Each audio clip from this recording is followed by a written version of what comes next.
नमस्कार दोस्तों, स्वागत है आप सभी लोग का आपके अपने YouTube channel live study Allahabad पर। तो दोस्तों, जैसा कि आपको पता है कि प्रत्येक शाम को 7 बजे से हम लोग UP TGT PGT, Jharkhand TGT PGT, assistant professor, साथ ही साथ दोस्तों जीआईसी लेक्चरर, एलटी ग्रेड और यूजीसी नेट के प्रीवियस ईयर पेपर को देखते हैं। और इसके अतिरिक्त दोस्तों हम लोग इस में ऐसे प्रश्नों का भी समावेश करते हैं जो प्रश्न इन परीक्षाओं के दृष्टिकोण से महत्वपूर्ण होता है। वही दोस्तों, हमारी इकोनॉमिक्स की जो दूसरी क्लास होती है वो लाइव स्टडी इलाहाबाद के मोबाइल एप्लीकेशन पे होता है। यहाँ पे दोस्तों हम लोग इकोनॉमिक्स के कंप्लीट कॉन्सेप्ट को पढ़ते हैं, अर्थात यहाँ पे थियरी की क्लास होती है। आपको पता होगा कि जब तक आपके कॉन्सेप्ट क्लियर नहीं है तब तक आपको ऑब्जेक्टिव क्वेश्चन का को सॉल्व करने में बहुत सारी कठिनाइयों का सामना करना पड़ता है। तो आपके इसी रिक्वायरमेंट को ध्यान में रखते हुए लाइव स्टडी इलाहाबाद के मोबाइल एप्लीकेशन पे A to Z इकोनॉमिक्स के सारे कॉन्सेप्ट आपको दोस्तों पढ़ाए जा रहे हैं सिंपल, सटीक और साधारण भाषा में। साथ ही साथ दोस्तों मेरे द्वारा A to Z इकोनॉमिक्स के सारे नोट्स प्रोवाइड किए जा रहे हैं सिंपल, सटीक और साधारण भाषा में। इकोनॉमिक्स के छात्रों के साथ एक समस्या होती है कि या तो नोट्स मिल नहीं पाते हैं या मिल भी जाते हैं तो इतने कॉम्प्लिकेटेड होते हैं कि समझ में नहीं आता है क्या पढ़ना है क्या छोड़ना है। तो सिंपल, सटीक और साधारण भाषा में A to Z इकोनॉमिक्स के सारे नोट्स भी आपको प्रोवाइड किए जा रहे हैं। बहुत सारे टेस्ट सीरीज दिए जा रहे हैं, इसके माध्यम से आप अपना टेस्ट देंगे, इवेल्युएशन कर पाएंगे कि आपकी तैयारी कैसी चल रही है और आपके एग्जाम में किस प्रकार के प्रश्न पूछे जाते हैं। इसके अतिरिक्त दोस्तों आपको प्रीवियस ईयर का क्वेश्चन पेपर और करंट भी आपका कवर करा दिया जा रहा है। मतलब ये संपूर्ण हमारी जिम्मेदारी है कि A to Z सारे कंटेंट को मैं आपको उपलब्ध कराऊं जो भी आपके एग्जामिनेशन के दृष्टिकोण से महत्वपूर्ण है। और जो सबसे बड़ी बात है दोस्तों, वैलिडिटी आपको आपकी लाइफ टाइम है। इट मीन्स अगर जो आप एक बार एडमिशन लेते हैं तो आगामी जो भी परीक्षाएं हैं, जीआईसी लेक्चरर, एलटी ग्रेड, हमेशा आप हमारे साथ बने रहेंगे और हर कंटेंट को देना हमारी जिम्मेदारी होगी। यूपी टीजीटी पीजीटी के लिए अलग बैच है, झारखंड टीजीटी पीजीटी के लिए अलग बैच है दोस्तों। एडमिशन ओपन है, एडमिशन की फीस केवल और केवल 2000 रुपये है। तो 2000 रुपये आपको इस नंबर पे पेमेंट करना होगा, 94 15 863 873 पे, गूगल पे, फोन पे या पेटीएम के माध्यम से आप पेमेंट करेंगे और इसका स्क्रीनशॉट आपको इसी व्हाट्सएप नंबर पे सेंड करना होगा। कोई भी इंक्वायरी होगी तो इसी नंबर पे आप मुझे कॉल कर सकते हैं या व्हाट्सएप मैसेज कर सकते हैं। डिस्क्रिप्शन बॉक्स में एप्लीकेशन का लिंक दिया गया है, एप्लीकेशन से भी डायरेक्ट आप कोर्स को परचेज कर सकते हैं। तो जैसा कि मैं बताया कि झारखंड टीजीटी पीजीटी का बिल्कुल नया बैच प्रारंभ हो गया है। यहाँ आपको सारे कॉन्सेप्ट पढ़ाए जा रहे हैं, video classes, notes, test series, previous year question paper और झारखंड स्पेशल, मतलब सब कुछ मेरे द्वारा कवर कराया जाएगा। एडमिशन ओपन है, एडमिशन 2000 रुपये है। 2000 रुपये इस नंबर पे पेमेंट करके आप एडमिशन ले सकते हैं। साथ ही साथ आपको अगर जो केवल इकोनॉमिक्स का नोट चाहिए तो सिंपल, सटीक, साधारण भाषा में लाइफ टाइम की वैलिडिटी के साथ विद करेंट आपको 500 रुपीज में नोट्स प्रोवाइड करा दिया जाएगा। फीस पेमेंट करके आप नोट्स प्राप्त कर सकते हैं। साथ ही साथ दोस्तों यहाँ पे टेस्ट सीरीज तैयार कर दिया गया है।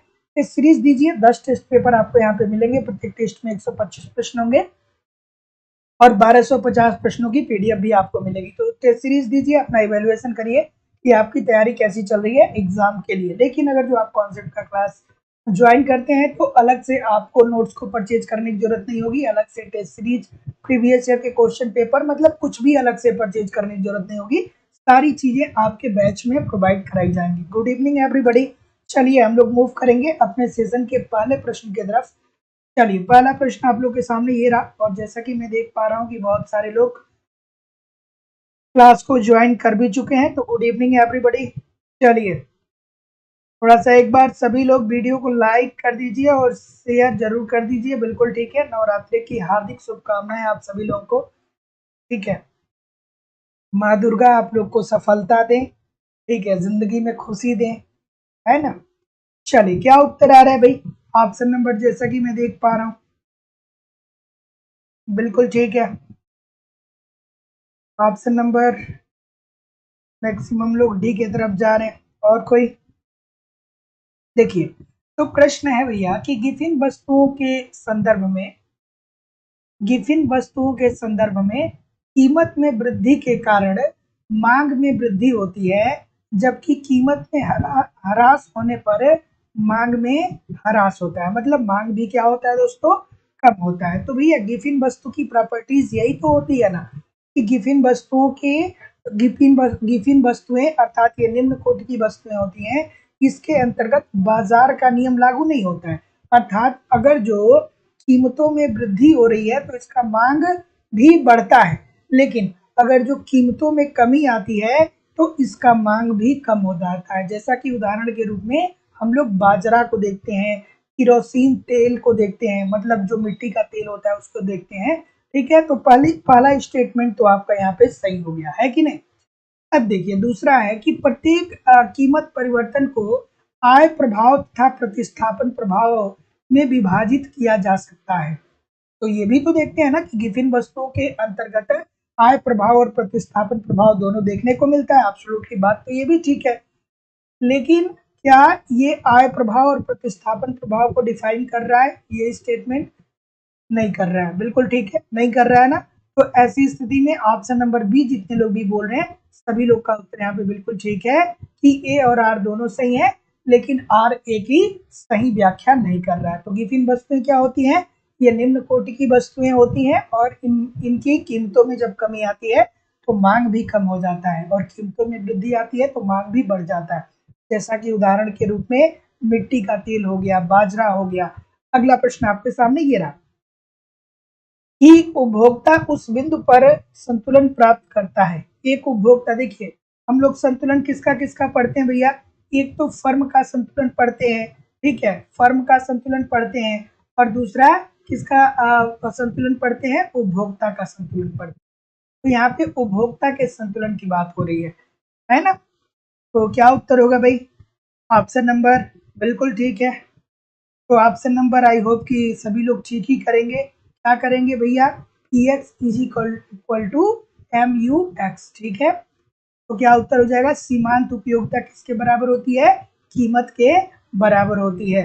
तो option number D according to the question this is the right answer हो जाएगा। अगला प्रश्न, उपभोक्ता व्यवहार के सिद्धांत के किसके संदर्भ में सबसे पहले वाले से प्रारंभ कर कालक्रम में आपको व्यवस्थित करना, मतलब उपभोक्ता व्यवहार की अवधारणा सबसे पहले किसने दिया था और उसी के आधार पे आपको कालखंड को निर्धारित करना है। चलिए भैया निर्धारित करके बताइए। ठीक है,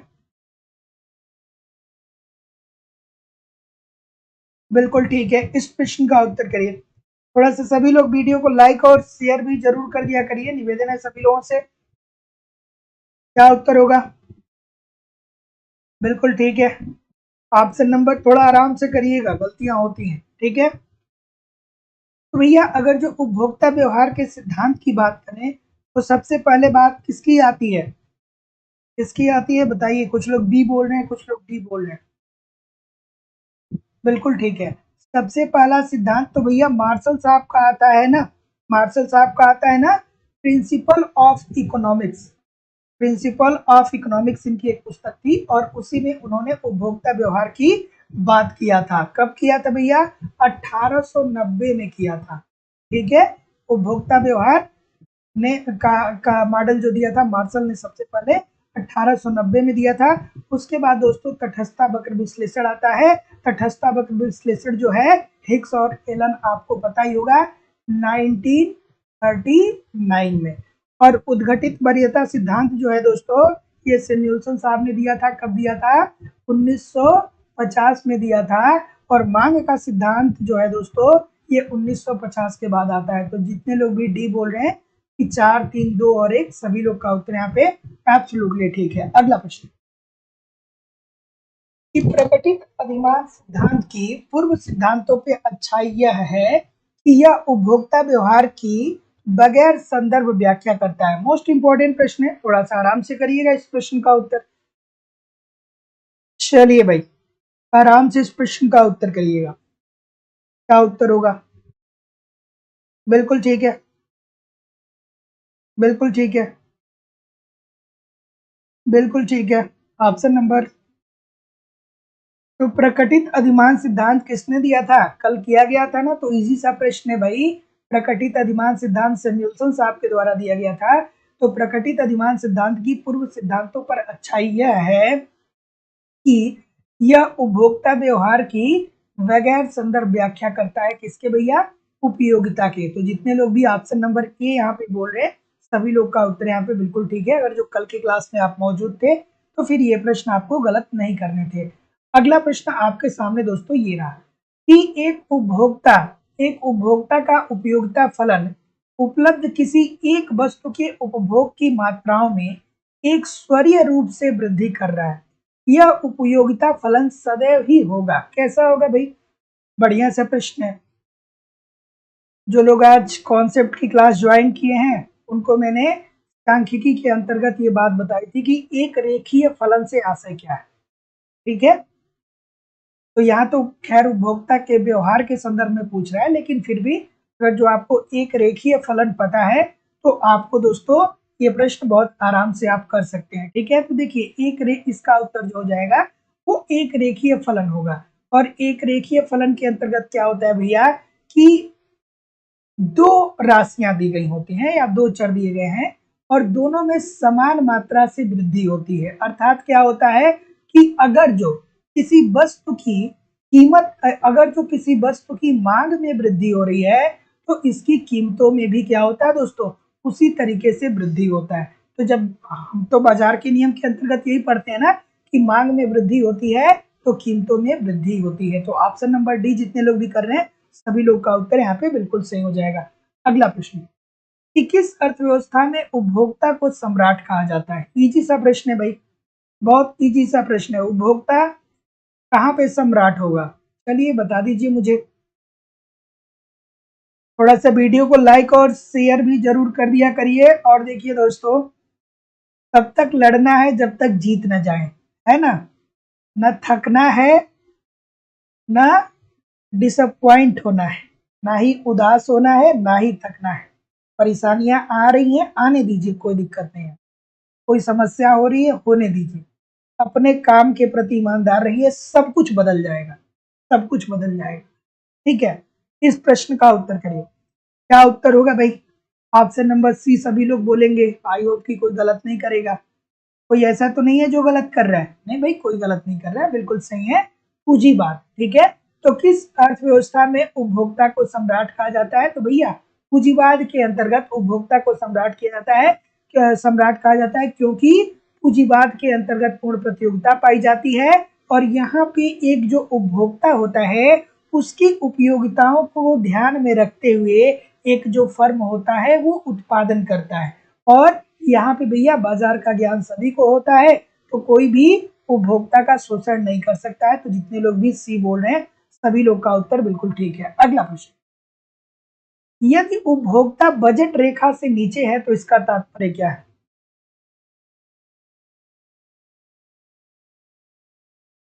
ठीक है,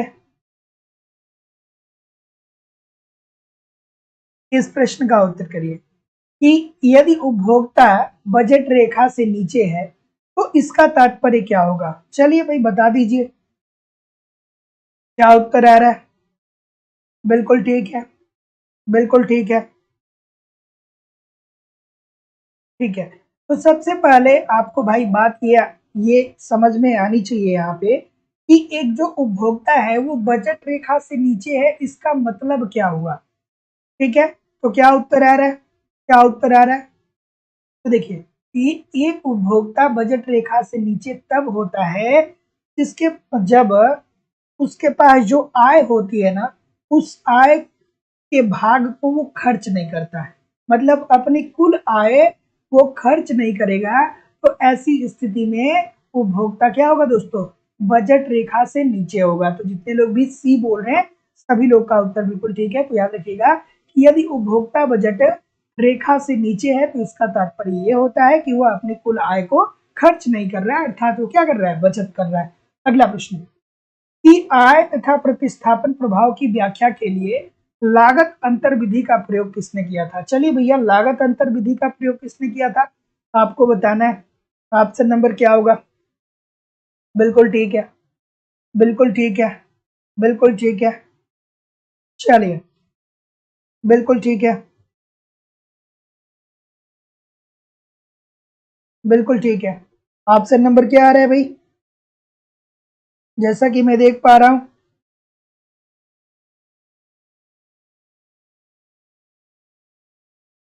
ठीक है, तो ऑप्शन नंबर क्या होगा? लस्ट की साहब की तरफ जा रहे हैं, लस्ट की साहब की तरफ जा रहे हैं, तो बिल्कुल ठीक है।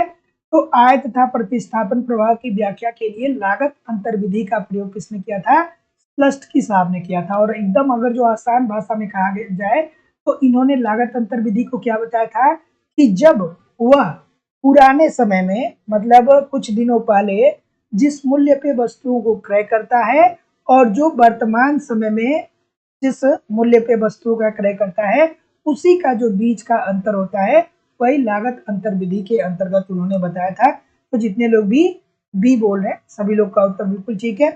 अगला प्रश्न, इस सैमुअल्सन का प्रकट अधिमान सिद्धांत निर्भर करता है? चलिए भैया सैमुअल्सन साहब आ गए।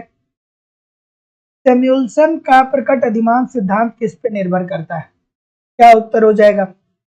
ऑप्शन नंबर, ठीक है, चलिए इस प्रश्न का उत्तर करिए। और दोस्तों आज मेरा एक स्टूडेंट है, उसने मुझे एक बहुत ही मतलब ऐसी बात मुझे कही उसने कि मुझे बहुत ही हैरानी हुई। उसने कहा कि सर सिलेक्शन मिल नहीं रहा है, इतने दिनों से पढ़ रहे हैं, सोच रहे हैं कोई छोटा मोटा बिजनेस कर लें। तो हमने कहा ठीक है छोटा मोटा बिजनेस कोई कर लो। फिर हमने कहा क्या करना चाहते हो? उसने कहा कि सर सोच रहे हैं कि पैसा तो है नहीं, चाय की दुकान खोल लेते हैं, क्योंकि आजकल आप देख ही रहे हैं इतने सारे लोग चाय की दुकान कर रहे हैं। तो मतलब मैं एकदम आश्चर्यचकित हो गया उसकी बातों से। तो मैंने उससे कहा कि देखिए जब आपके पिताजी समाज में बैठेंगे ना तो वो 10 लोगों के बीच में ये कहना ज्यादा पसंद करेंगे कि हमारा लड़का 30,000 रुपए का इंजीनियर है। और ये बात वो कहेंगे, अगर इस बात को कहने में वो शर्म महसूस करेंगे कि मेरा लड़का 1 लाख रुपए कमाता है चाय बेच कर। तो आप बिजनेस का चुनाव करिए तो इस बात को भी ध्यान में रखिए कि क्या वो आपके प्रेस्टीज के खिलाफ है या प्रेस्टीज के अंतर्गत है। अब कुछ लोग कहेंगे कि सर नहीं ऐसी कोई बात नहीं, समाज बदल रहा है, सभी लोग शिक्षित हो रहे हैं, ठीक है, लेकिन भैया अभी भी भारत जो है ना यहाँ पे बहुत सारी अशिक्षा है, ठीक है। और ये बात 100% सत्य है कि आप एक समाज में अपने आप को 30,000 रुपए वाला इंजीनियर कहना ज्यादा श्रेष्ठ समझेंगे कंपेयर टू 1 लाख रुपए वाला चाय वाला, ठीक है। तो अब कुछ लोग कहेंगे सर हमें अपनी सोच बदलनी चाहिए, शिक्षा का स्तर बदलना चाहिए। भाई बिल्कुल बदलना चाहिए। हमारे देश की शिक्षा व्यवस्था को सुदृढ़ करने में किसका योगदान होना चाहिए? सरकार की जिम्मेदारी है कि हमारे देश की शिक्षा व्यवस्था बेहतर हो, ठीक है। और शिक्षा व्यवस्था को बेहतर करने के लिए सरकार को इस पे काम करना पड़ेगा। लेकिन आप लोग देख ही रहे हैं, एक प्राथमिक विद्यालय है, वहां पे अगर जो 5 टीचरों की जरूरत है तो 2 टीचर वहां पे कार्य कर रहे हैं। एक कोई 10+2 का कोई स्कूल है तो वहां पे जहां पे 10 टीचर की जरूरत है या 20 टीचर की जरूरत है 5 टीचर कार्य कर रहे हैं। किस अवस्था में आप शिक्षा को सुधार सकते हैं? कैसे सुधार सकते हैं? और आप देख ही रहे इतने सारे लोग, कम से कम 15 लाख लोग अपने भविष्य को लेकर सोच रहे हैं कि हमें 3 महीने में नौकरी मिल जाएगी। और माध्यमिक शिक्षा चयन बोर्ड पिछले 6 महीने में अपने सदस्यों का चुनाव नहीं कर पाए। तो शिक्षा को सुदृढ़ करना, साक्षरता को सुदृढ़ करना ये हमारे हाथ में नहीं है ना, ये तो भैया गवर्नमेंट करेगा। माइंडसेट कैसे चेंज होता है? माइंडसेट आपका तभी चेंज होता है जब आपका शिक्षा का स्तर बेहतर होता है ना। चलिए अगला प्रश्न आपके सामने ये रहा। तो जितने लोग भी क्या बोल रहे हैं? ए बोल रहे हैं, ए बोल रहे हैं। तो जितने लोग भी ए बोल रहे हैं सभी लोग का उत्तर बिल्कुल ठीक है कि सैमुअल्सन का प्रकट अधिमान सिद्धांत निर्भर करता है बाजार में उपभोक्ता के व्यवहार एवं चयन पे। भैया ये क्या कहते हैं? यही तो कहते हैं ना कि एक जो उपभोक्ता होता है वो 2 वस्तुओं के संयोग को लेता है, एक वस्तुओं को बढ़ाता है तो दूसरी वस्तु की संयोग में उसे कमी लानी पड़ती है। तो जितने लोग भी ए बोल रहे हैं सभी लोग का उत्तर यहाँ पे बिल्कुल ठीक हो जाएगा। अगला प्रश्न, इस प्रश्न का उत्तर करिए। चलिए इस प्रश्न का उत्तर करिए भैया।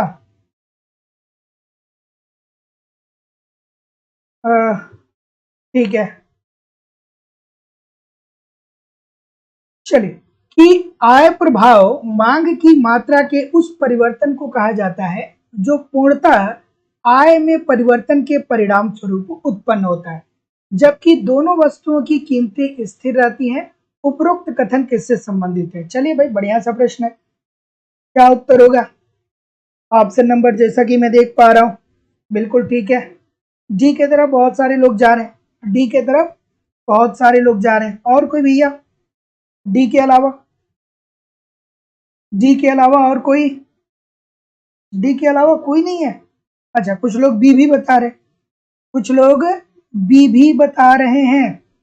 ऑप्शन नंबर बी के तरफ बहुत सारे लोग जा रहे हैं, बिल्कुल ठीक है। तो जितने लोग भी बी बोल रहे हैं भैया, आप बहुत अच्छा बोल रहे हैं। ये हिग्स साहब का है, ठीक है। हिग्स साहब ने ये स्टेटमेंट दिया कि आय प्रभाव मांग की मात्रा में उस परिवर्तन को कहा जाता है जो पूर्णतः आय में परिवर्तन के परिणाम स्वरूप उत्पन्न होता है, जबकि दोनों वस्तुओं की कीमतें स्थिर रहती है। तो option number B according to the question this is the right answer हो जाएगा। अगला प्रश्न,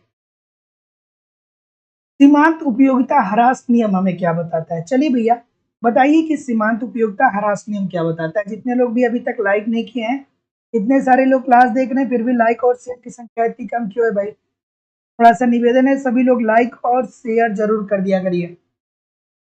चलिए बताइए इस प्रश्न का उत्तर। बिल्कुल ठीक है।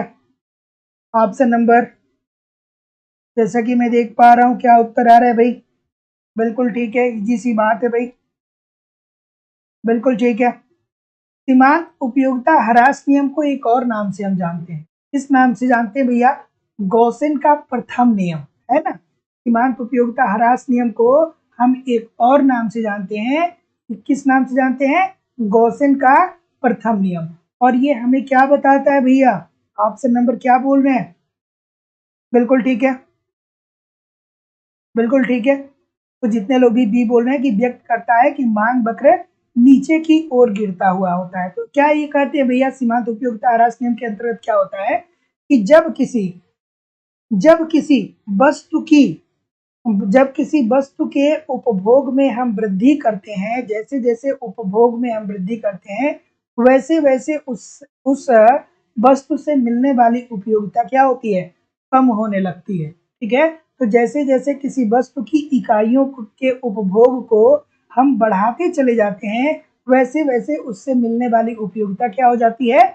कम हो जाती है। और इसी कारण मांग वक्र नीचे की ओर गिरता हुआ होता है, ठीक है। और इसका उदाहरण क्या है कि जैसे मान लीजिए कि आपके घर में अगर जो कोई भी कार नहीं है, ठीक है, आपके घर में कोई कार नहीं है, तो ऐसी स्थिति में आपको कार की ज्यादा जरूरत है। एक हो गया तो ठीक है, आपको उससे संतुष्टि मिल रही है, दो हो गया, तीन हो गया, चार हो गया, अगर जो ऐसे बढ़ती जाए तो जाहिर सी बात है कि उससे मिलने वाली उपयोगिता आपकी कम होने लगेगी। बिल्कुल ठीक है। अगला प्रश्न कि उपभोक्ता व्यवहार में प्रतिस्थापन प्रभाव को पृथक करने में निम्नलिखित में से कौन सा एक अपरिवर्तित रहता है? बिल्कुल ठीक है, इस प्रश्न का उत्तर करिए। बिल्कुल ठीक है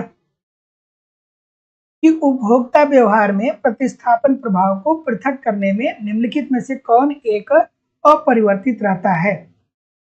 क्या उत्तर होगा भाई? बिल्कुल ठीक है, बिल्कुल ठीक है। ऑप्शन नंबर क्या आ रहा है? बी बोल रहे हैं, बहुत अच्छी बात है भाई। बी वाले जितने भी है, बहुत अच्छी बात है। सभी लोग एक बार क्या कर दीजिए, उनके लिए क्लैपिंग कर दीजिए, जितने लोग भी बी बोल रहे हैं, ठीक है, बिल्कुल ठीक है। तो जितने लोग भी बी बोल रहे हैं, सभी लोग का उत्तर बिल्कुल गलत है, और जितने लोग भी ए बोल रहे हैं, सभी लोग का उत्तर यहाँ पे बिल्कुल ठीक हो जाएगा। वास्तविक आय होती है, देखिए ध्यान से समझिएगा कि उपभोक्ता व्यवहार में प्रतिस्थापन प्रभाव को पृथक करने में निम्नलिखित में से कौन एक अपरिवर्तित रहता है? तो अपरिवर्तित रहता है दोस्तों आपकी वास्तविक आय, ठीक है। मौद्रिक आय अलग चीज होता है, वास्तविक आय अलग चीज होता है। तो वास्तविक आय से यहाँ से क्या है कि मान लीजिए कि किसी कंपनी में आप कार्य कर रहे हैं और 10,000 रुपए कमा रहे हैं। 10,000 रुपए में से कंपनी ने 2,000 रुपए आपसे क्या कर लिया, 2,000 रुपए आपकी सैलरी में से काट लिया और कहा कि ये किसी प्रीमियम के लिए आपके लिए। तो आपकी वास्तविक आय लगभग कितनी है? ये आपकी 8,000 रुपए आपकी वास्तविक आय है। लेकिन आपकी कुल आय कितनी है? कुल आय आपकी 10,000 है, लेकिन वास्तविक आय आपकी 8,000 रुपए है। जैसे कि दोस्तों सरकारी कर्मचारियों के अंतर्गत ऐसा होता है ना कि उनकी जो सैलरी होती है वो जितनी होती है उससे कम ही उनको सैलरी मिल पाती है, क्योंकि कुछ पैसे ऐसे होते हैं जो क्या होते हैं कि मतलब कट जाते हैं, ठीक है, अलग अलग क्षेत्रों में वो कट जाते हैं जो बाद में रिटायरमेंट के बाद उनको मिलता है। अगला प्रश्न ये रहा कि कुल उपयोगिता अधिकतम होती है जब सीमांत उपयोगिता कैसी हो। मोस्ट इंपॉर्टेंट प्रश्न है, 10 में से 8 बार ये प्रश्न पूछा गया है। अगर जो 10 पेपर हुए हैं तो उसमें से 8 बार ये प्रश्न पूछा गया है, इतना महत्वपूर्ण ये प्रश्न है, ठीक है। बताइए इस प्रश्न का उत्तर। आई होप कि सबको पता होगा। सबको पता है कि नहीं पता है? सबको पता होगा भाई, सबको पता होना चाहिए, है ना। तो क्या बोल रहे हैं सभी लोग? बी बोल रहे हैं, बी के अलावा कोई? बिल्कुल ठीक है। तो जितने लोग भी बी बोल रहे हैं शून्य होता है, बिल्कुल ठीक है भैया। Option number B. देखिए कुल उपयोगिता अधिकतम होती है तब सीमांत उपयोगिता आपकी क्या हो जाती है? शून्य हो जाती है। जैसे मान लीजिए कि आपको भूख लगी हुई है, तो ऐसी स्थिति में क्या है कि आपको डिनर की उपयोगिता है, लेकिन जब एक बार आप डिनर कर लेंगे आपकी भूख खत्म हो जाएगी, तो उसके बाद आपके पास कुछ भी ला करके रख दिया जाए, उसकी जो सीमांत उपयोगिता आपके लिए होगी वो शून्य होगी। एक बार डिनर करने के बाद आप दोबारा नहीं करेंगे, ठीक है। तो ऐसी स्थिति में जब तक आपने डिनर नहीं किया है तब तक उसकी उपयोगिता है, लेकिन डिनर करने के बाद उसकी सीमांत उपयोगिता क्या हो जाती है? शून्य हो जाती है, क्योंकि आपकी भूख जो है वो खत्म हो जाती है। अगला प्रश्न आपके सामने ये रहा, इस सीमांत उपयोगिता का विचार विकसित किया था। चलिए मोस्ट इंपॉर्टेंट प्रश्न है ये भी। सीमांत उपयोगिता का विचार किसने दिया था भैया? बहुत अच्छा सा प्रश्न है, बहुत बार ये प्रश्न पूछा गया है, ठीक है। चलिए मैं दो प्रश्न यहाँ पे आपको बता रहा हूँ जो दोनों प्रश्न पूछा जाता है कि सीमांत उपयोगिता के विचार को सर्वप्रथम किसने दिया था, ठीक है। सर्वप्रथम, ठीक है। तो याद रखिएगा कि सर्वप्रथम जो दिया था वो जेवेंस ने दिया था, याद रखिएगा ये प्रश्न पूछा जाता है। और विकसित करने का कार्य किसने किया था? वो किया था अल्फ्रेड मार्शल साहब ने। तो ऑप्शन नंबर डी जितने लोग भी बोल रहे हैं सभी लोग का उत्तर बिल्कुल ठीक है। तो सीमांत उपयोगिता क्या होता है अभी हमने देखा ही है कि जब कुल उपयोगिता आपकी अधिकतम होती है तो आपकी सीमांत उपयोगिता शून्य हो जाती है। मतलब आपकी उपयोगिता जैसे जैसे बढ़ती है सीमांत उपयोगिता वैसे वैसे कम होने लगता है, ठीक है। तो ऑप्शन मतलब उस वस्तु से मिलने वाली उपयोगिता क्या होने लगती है? कम होने लगती है। तो जितने लोग भी डी बोल रहे हैं अल्फ्रेड मार्शल सभी लोग का उत्तर बिल्कुल ठीक है। और सर्वप्रथम सीमांत उपयोगिता को विकसित करने का श्रेय किसको जाता है? जेवेंस साहब को जाता है। अगला प्रश्न आपके सामने ये रहा कि तटस्थता वक्र मूल बिंदु की ओर उन्नतोत्तर होता है। क्यों ऐसा होता है भाई? तटस्थता वक्र मूल बिंदु की ओर उन्नतोत्तर होता है, ऐसा क्यों होता है? चलिए आप मुझे बता दीजिए। तटस्थता वक्र के अंतर्गत हम लोग यही तो पढ़ते हैं ना, यही ग्राफ तो पढ़ते हैं ना, यही वाला ग्राफ तो पढ़ते हैं, ठीक है। तो ये मूल बिंदु की ओर क्या है भैया? उन्नतोत्तर है। ऐसा क्यों होता है चलिए बताइए मुझे। तो ऑप्शन नंबर क्या हो जाएगा? बिल्कुल ठीक है। तो इसमें हम क्या करते हैं? दो वस्तुओं के संयोग को लेते हैं। एक वस्तु का संयोग अगर जो बढ़ रहा है तो दूसरे वस्तु के संयोग में कमी आ रही है। जैसा कि आप देख रहे हैं कि अगर जो पहली वस्तु आप ये यहाँ पे ले लीजिए तो इससे, ठीक है, अगर जो इसको आप बढ़ा रहे हैं तो इसमें कमी आ रही है। फिर अगर जो इसको थोड़ा सा कम कर रहे हैं तो यहाँ तक वृद्धि हो रही है, ठीक है। तो जितने लोग भी डी बोल रहे हैं सभी लोग का उत्तर बिल्कुल ठीक हो जाएगा कि वह वस्तु जिसका परिमाण उपभोक्ता के पास बढ़ रहा है अपेक्षाकृत कम महत्वपूर्ण हो जाता है। तो जितने लोग भी यहाँ पे डी बोल रहे हैं सभी लोग का उत्तर यहाँ पे एब्सोल्युटली राइट है। अगला प्रश्न कि उपभोक्ता संतुलन में होता है जब, देखिए बहुत महत्वपूर्ण प्रश्न है दोस्तों, ये बहुत महत्वपूर्ण प्रश्न है। देखिए एक हम उपभोक्ता का संतुलन पढ़ते हैं, एक हम फर्म का संतुलन पढ़ते हैं, एक हम उद्योग का संतुलन पढ़ते हैं, ठीक है। तो अब उपभोक्ता संतुलन की स्थिति में कब होगा? फर्म कब संतुलन की स्थिति में होता है? जब उसकी औसत लागत न्यूनतम हो और उत्पादन अधिकतम हो। तो जो द्वितीय अवस्था होती है वही दूसरी अवस्था में क्या होता है कि एक फर्म जो होता है वो संतुलन की स्थिति में होता है। लेकिन अब उपभोक्ता का भी संतुलन की स्थिति में होगा भाई, ये बताना है आपको। तो क्या उत्तर आ रहा है भाई?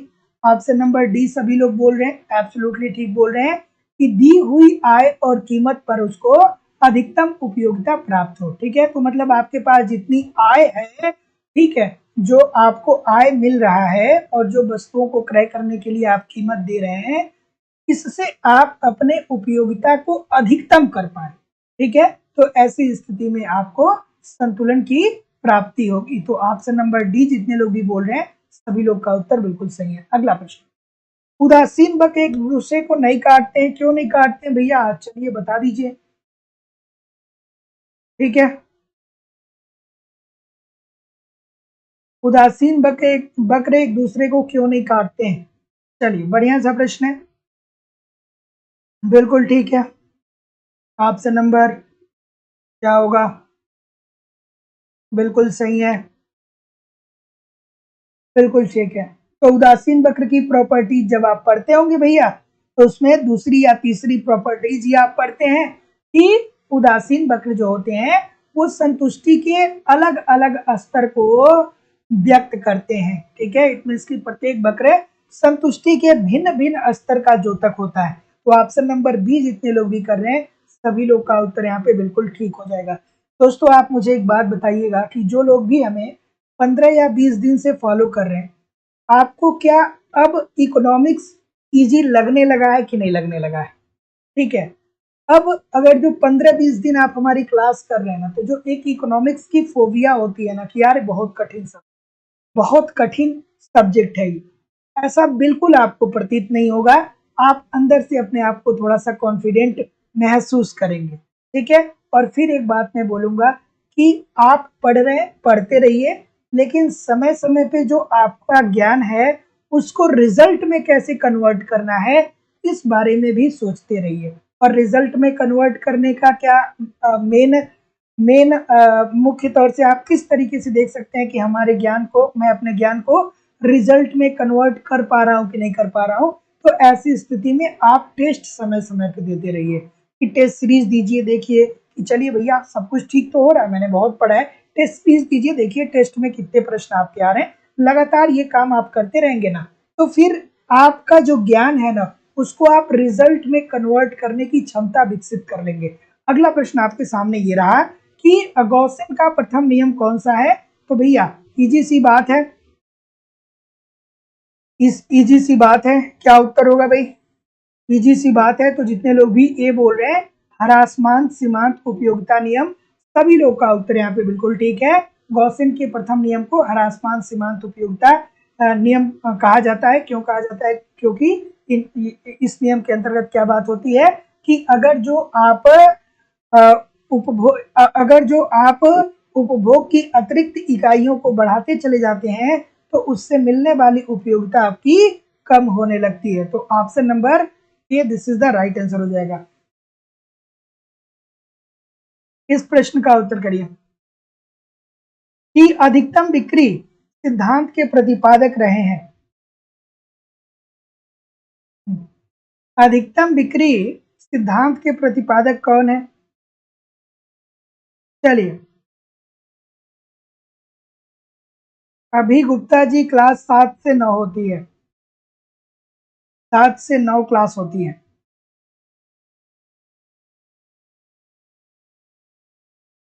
ठीक है, चलिए आराम से इस प्रश्न का उत्तर करिए। तो अधिकतम बिक्री सिद्धांत के प्रतिपादक कौन है भाई? तो जैसा कि मैं देख पा रहा हूं, क्या उत्तर आ रहा है? बिल्कुल ठीक है, बिल्कुल ठीक है। क्या बोल रहे हैं? क्या बोल रहे हैं? बी बोल रहे हैं, बामोल को बोल रहे हैं। ठीक है, तो बिल्कुल ठीक है। तो अधिकतम बिक्री सिद्धांत जो है उसके अंतर्गत बॉमोल साहब कहते हैं कि एक जो फर्म होता है ना उसका मुख्य उद्देश्य ये होता है कि अपने द्वारा उत्पादित प्रोडक्ट को मार्केट में सबसे ज्यादा कैसे बेचा जाए या किस तरीके से बेचा जाए। तो जितने लोग भी बी बोल रहे हैं सभी लोग का उत्तर यहाँ पे बिल्कुल ठीक रहेगा। अगला प्रश्न कि जिन वस्तुओं का बाजार में कोई मूल्य नहीं होता है वे कैसी वस्तुएं होती हैं? ठीक है, और दोस्तों जो लोग भी नए जुड़े हैं उनके लिए मैं बता दूं कि लाइव स्टडी इलाहाबाद के मोबाइल एप्लीकेशन पे इकोनॉमिक्स की दूसरी क्लास चल रही है। यहाँ पे ए टू जेड इकोनॉमिक्स के सारे कॉन्सेप्ट को हम लोग पढ़ रहे हैं। साथ ही साथ यहाँ पे इकोनॉमिक्स से कंप्लीट नोट्स भी आपको प्रोवाइड किया जा रहा है, कॉन्सेप्ट आप पढ़ते रहेंगे ऑब्जेक्टिव क्वेश्चन को सॉल्व करते रहेंगे तो आपको कोई समस्या नहीं होगी। साथ ही साथ बहुत सारे टेस्ट सीरीज दिए जा रहे हैं, टेस्ट सीरीज दीजिए, देखिए आपकी तैयारी कैसी चल रही है। आपको प्रीवियस ईयर के क्वेश्चन पेपर और करंट मतलब सब कुछ दोस्तों प्रोवाइड कराना हमारी जिम्मेदारी है, बशर्ते आप मेहनत कितना कर रहे हैं। जितना प्रयास मेरे द्वारा किया जा रहा है उतना प्रयास अगर जो आप कर रहे हैं दोस्तों, तो आप बिल्कुल निश्चिंत रहिए। जितना करवाया जा रहा है उससे ज्यादा आपको पढ़ने की जरूरत नहीं है, सारी चीजें आपको प्रोवाइड कराई जा रही हैं। यूपी टीजीटी पीजीटी का बैच अलग है, झारखंड टीजीटी पीजीटी का बैच अलग है, एडमिशन ओपन है। एडमिशन की फीस 2,000 रुपए है, 2,000 रुपए आपको इस नंबर पे पेमेंट करना होगा, गूगल पे, फोन पे या पेटीएम के माध्यम से, और इसका स्क्रीनशॉट आपको इसी व्हाट्सएप नंबर पे सेंड करना होगा। कोई भी इंक्वायरी होगी तो इस नंबर पे कॉल कर सकते हैं या व्हाट्सएप मैसेज कर सकते हैं। डिस्क्रिप्शन बॉक्स में एप्लीकेशन का लिंक है, डायरेक्ट भी कोर्स को परचेज कर सकते हैं। तो जैसा कि मैं देख पा रहा हूँ कि जिन वस्तुओं का बाजार में कोई मूल्य नहीं होता है वे वस्तुएं क्या होती हैं? अनार्थिक, मतलब जो अर्थ से संबंधित नहीं है। अर्थ मतलब मुद्रा, ठीक है। तो जिन वस्तुओं का बाजार में कोई मूल्य नहीं होता है इन्हें हम अनार्थिक वस्तुएं कहते हैं, ठीक है। जैसे क्या कह सकते हैं भैया, हवा आर्थिक है कि अनार्थिक है? हवा जो है वो आर्थिक है कि अनार्थिक है? चलिए बताइए, इस प्रश्न का उत्तर करिए कि यदि गाजर और एक अन्य वस्तु y स्थापन्न वस्तु है तो y वस्तु के मूल्य एवं गाजर के मांग के संबंध में एक वक्र दिखाया जाएगा, ठीक है। इस प्रश्न का उत्तर करिए।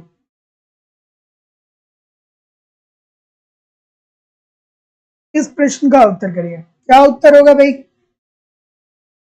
ऑप्शन नंबर, बिल्कुल ठीक है, ये बोलेंगे। बहुत अच्छी बात है भैया। स्थापन्न वस्तु, सबसे पहले तो दिमाग ठंडा होना चाहिए और आपको पता होना चाहिए कि स्थापन्न वस्तुएं क्या होती हैं।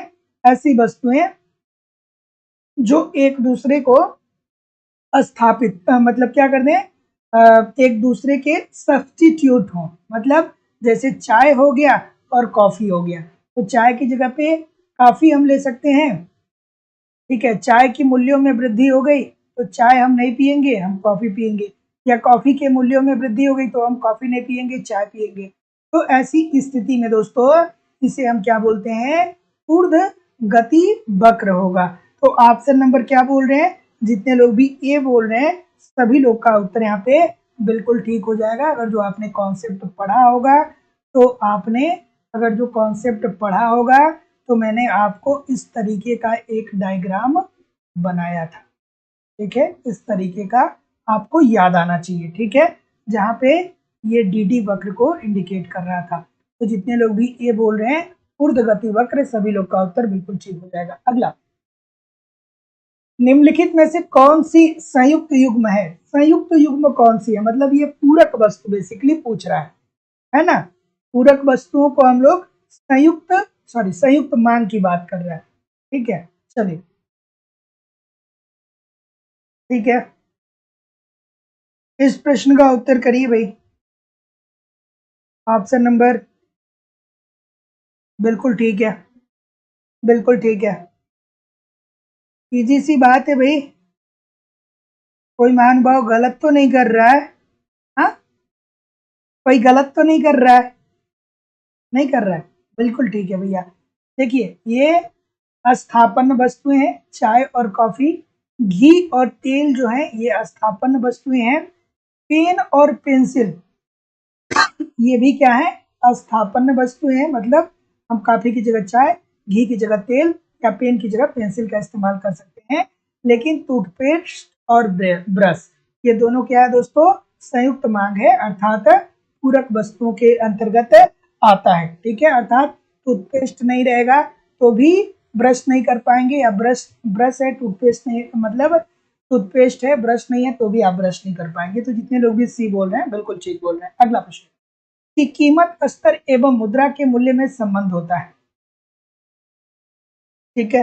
तो जितने लोग भी उत्तर दे रहे हैं ना, थोड़ा सा ठहर के उत्तर दिया करिए, बहुत जल्दीबाजी में नहीं, ठीक है।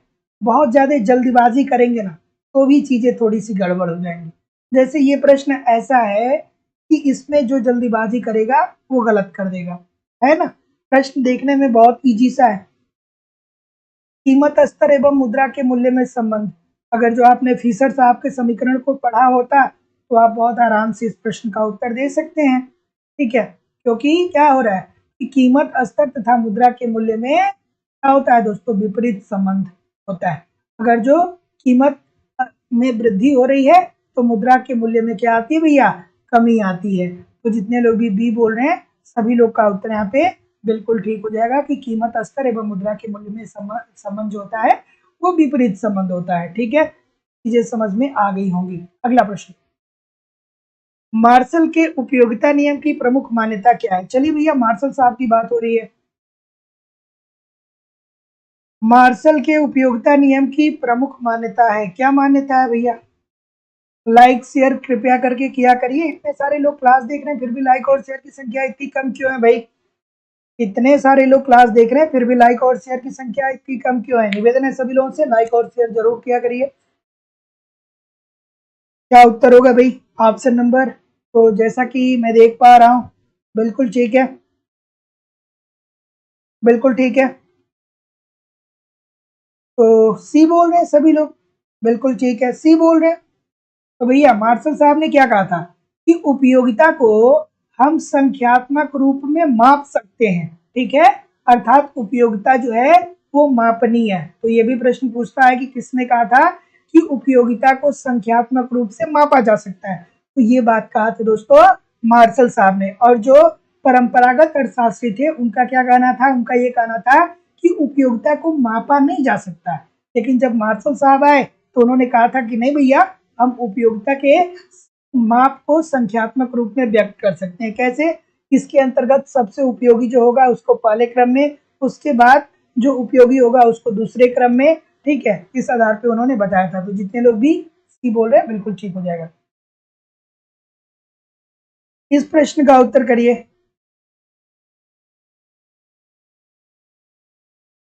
चलिए भाई, क्या उत्तर होगा? कीमत रेखा व्यक्त करती है उपभोक्ता के। बहुत प्यारा सा प्रश्न। ठीक है, इस प्रश्न का उत्तर करिए।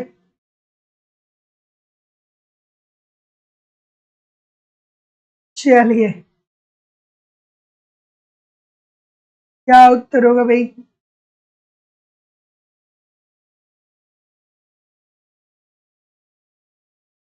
कीमत रेखा व्यक्त करता है उपभोक्ता के। चलिए बताइए। ऑप्शन नंबर डी सभी लोग कर रहे हैं भाई। ऐसा क्या है डी में? बिल्कुल ठीक है, बिल्कुल ठीक है। तो जितने लोग भी क्या बोल रहे हैं, ये वाला किसको किसको याद आया सही सही बताइएगा। ये वाली बात किसको किसको याद आया सही सही बताइएगा, है ना, ईमानदारी से।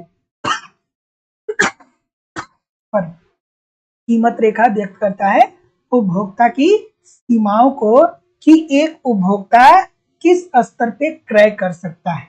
तो जितने लोग भी डी बोल रहे हैं सभी लोग का उत्तर यहाँ पे बिल्कुल ठीक हो जाएगा। अगला,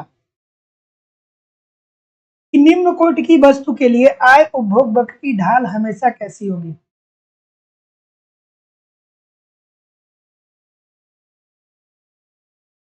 बिल्कुल ठीक है। निम्न कोटि की वस्तु के लिए आय उपभोग वक्र की ढाल कैसी होती है? चलिए भैया, बढ़िया सा प्रश्न है, अच्छा सा प्रश्न है। बिल्कुल ठीक है, बिल्कुल ठीक है। इजी सी बात है कि नहीं है?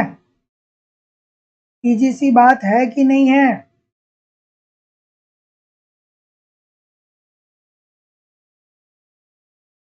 ठीक है, तो क्या बोल रहे हैं? बी बोल रहे हैं कि निम्न कोटि, मतलब किसकी बात कर रहा है भाई? किसकी बात कर रहा है? किसकी बात कर रहा है? ये कर रहा है गिफिन वस्तुओं की बात कर रहा है। इसमें क्या होता है, बाजार का नियम लागू नहीं होता है। जब वस्तुओं की कीमतों में कमी आती है तो मांग भी कम हो जाते हैं, और वस्तुओं की कीमतों में वृद्धि होती है तो इसके मांग भी बढ़ जाते हैं। तो इस कारण क्या हो जाएगा, ये पीछे की तरफ मुड़ती है। तो जितने लोग भी बी बोल रहे हैं सभी लोग का उत्तर यहाँ पे बिल्कुल ठीक हो जाएगा। कभी कभी दाहिने तरफ मुड़ता हुआ दे देता है, तो इस बात को भी ध्यान रखिएगा। अगला प्रश्न कि सीमांत लागत औसत लागत के बराबर होता है जबकि औसत लागत कैसी हो। ये प्रश्न मैंने बहुत बार आप लोग को बताया है। इस प्रश्न को बहुत बार मैंने आप लोग को बताया, थोड़ा आराम से करिएगा भैया। बिल्कुल ठीक है, बिल्कुल ठीक है। ऑप्शन नंबर तो क्या बोल रहे हैं कि सीमांत लागत औसत लागत वक्र के बराबर होता है जबकि औसत, ठीक है, ठीक है। ऑप्शन नंबर ए बी बहुत सारी विविधता आ रही है, बहुत सारी विविधता आ रही है। बिल्कुल ठीक है, बहुत सारी विविधता आ रही है। तो जैसा कि मैं देख पा रहा हूँ, ये बोल रहे हैं, कुछ लोग बी बोल रहे हैं, बहुत सारी विविधता आ रही है। ठीक है, थोड़ा आराम से करिए इस प्रश्न को। इतने सारे लोग गलत क्यों कर रहे हैं, इतने सारे लोग गलत क्यों कर रहे हैं। औसत लागत न्यूनतम होती है ना भैया, देखिए सीमांत लागत औसत लागत के बराबर होता है। ये भैया संतुलन की अवस्था बात कर रहा है, संतुलन की अवस्था होती है जहाँ पे सीमांत लागत औसत लागत के बराबर होता है। तो ऐसी स्थिति में औसत लागत क्या होगा भैया, न्यूनतम होगा, तभी तो ये संतुलन की अवस्था में आएगा। तो जितने लोग भी ये बोल रहे हैं, सभी लोग का उत्तर यहाँ पे एब्सोल्युटली दोस्तों ठीक है। अगला प्रश्न कि और यही तो हम पढ़ते हैं ना कि पूर्ण प्रतियोगिता के अंतर्गत एक जो फर्म होता है वो अपने औसत लागत को न्यूनतम करने का प्रयास करता है, और जहाँ पे उसकी औसत लागत न्यूनतम होती है वहीं पे वो अधिकतम लाभ को प्राप्त करता है। अगला प्रश्न कि औसत लागत सिद्धांत के तात्पर्य है, औसत लागत सिद्धांत के तात्पर्य क्या है। चलिए बताइए भाई इस प्रश्न का उत्तर। औसत लागत सिद्धांत के तात्पर्य है, क्या तात्पर्य है।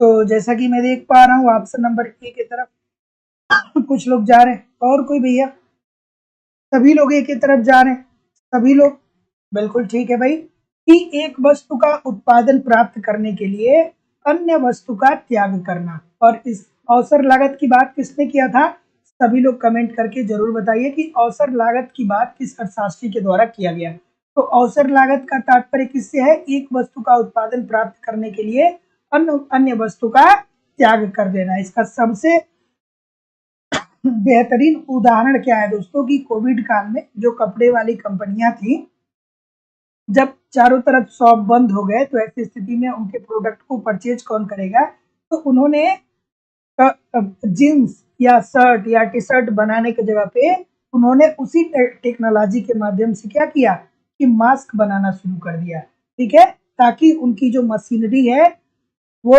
उत्पादन भी करती रहे और उनको कम से कम इतना लाभ मिल सके कि वो उद्योग में बने रहे। तो जितने लोग भी ऑप्शन नंबर ए बोल रहे हैं, सभी लोग का उत्तर यहाँ पे बिल्कुल ठीक है। अगला कि कर की मात्रा की तुलना में कीमतों में वृद्धि कम होती है जब, मोस्ट इंपॉर्टेंट प्रश्न, कर की मात्रा की तुलना में कीमतों में वृद्धि कम होती है जब, क्या उत्तर होगा भैया। ऑप्शन नंबर जैसा कि मैं देख पा रहा हूँ, बढ़िया सा प्रश्न है, बिल्कुल ठीक है। थोड़ा सा लाइक और शेयर कृपया करके सभी लोग किया करिए, इतने सारे लोग क्लास देखते हैं फिर भी लाइक और शेयर की संख्या इतनी कम क्यों है भाई। सभी लोगों से निवेदन है कि एक बार लाइक और शेयर जरूर किया करिए। चलिए बताइए इस प्रश्न का उत्तर।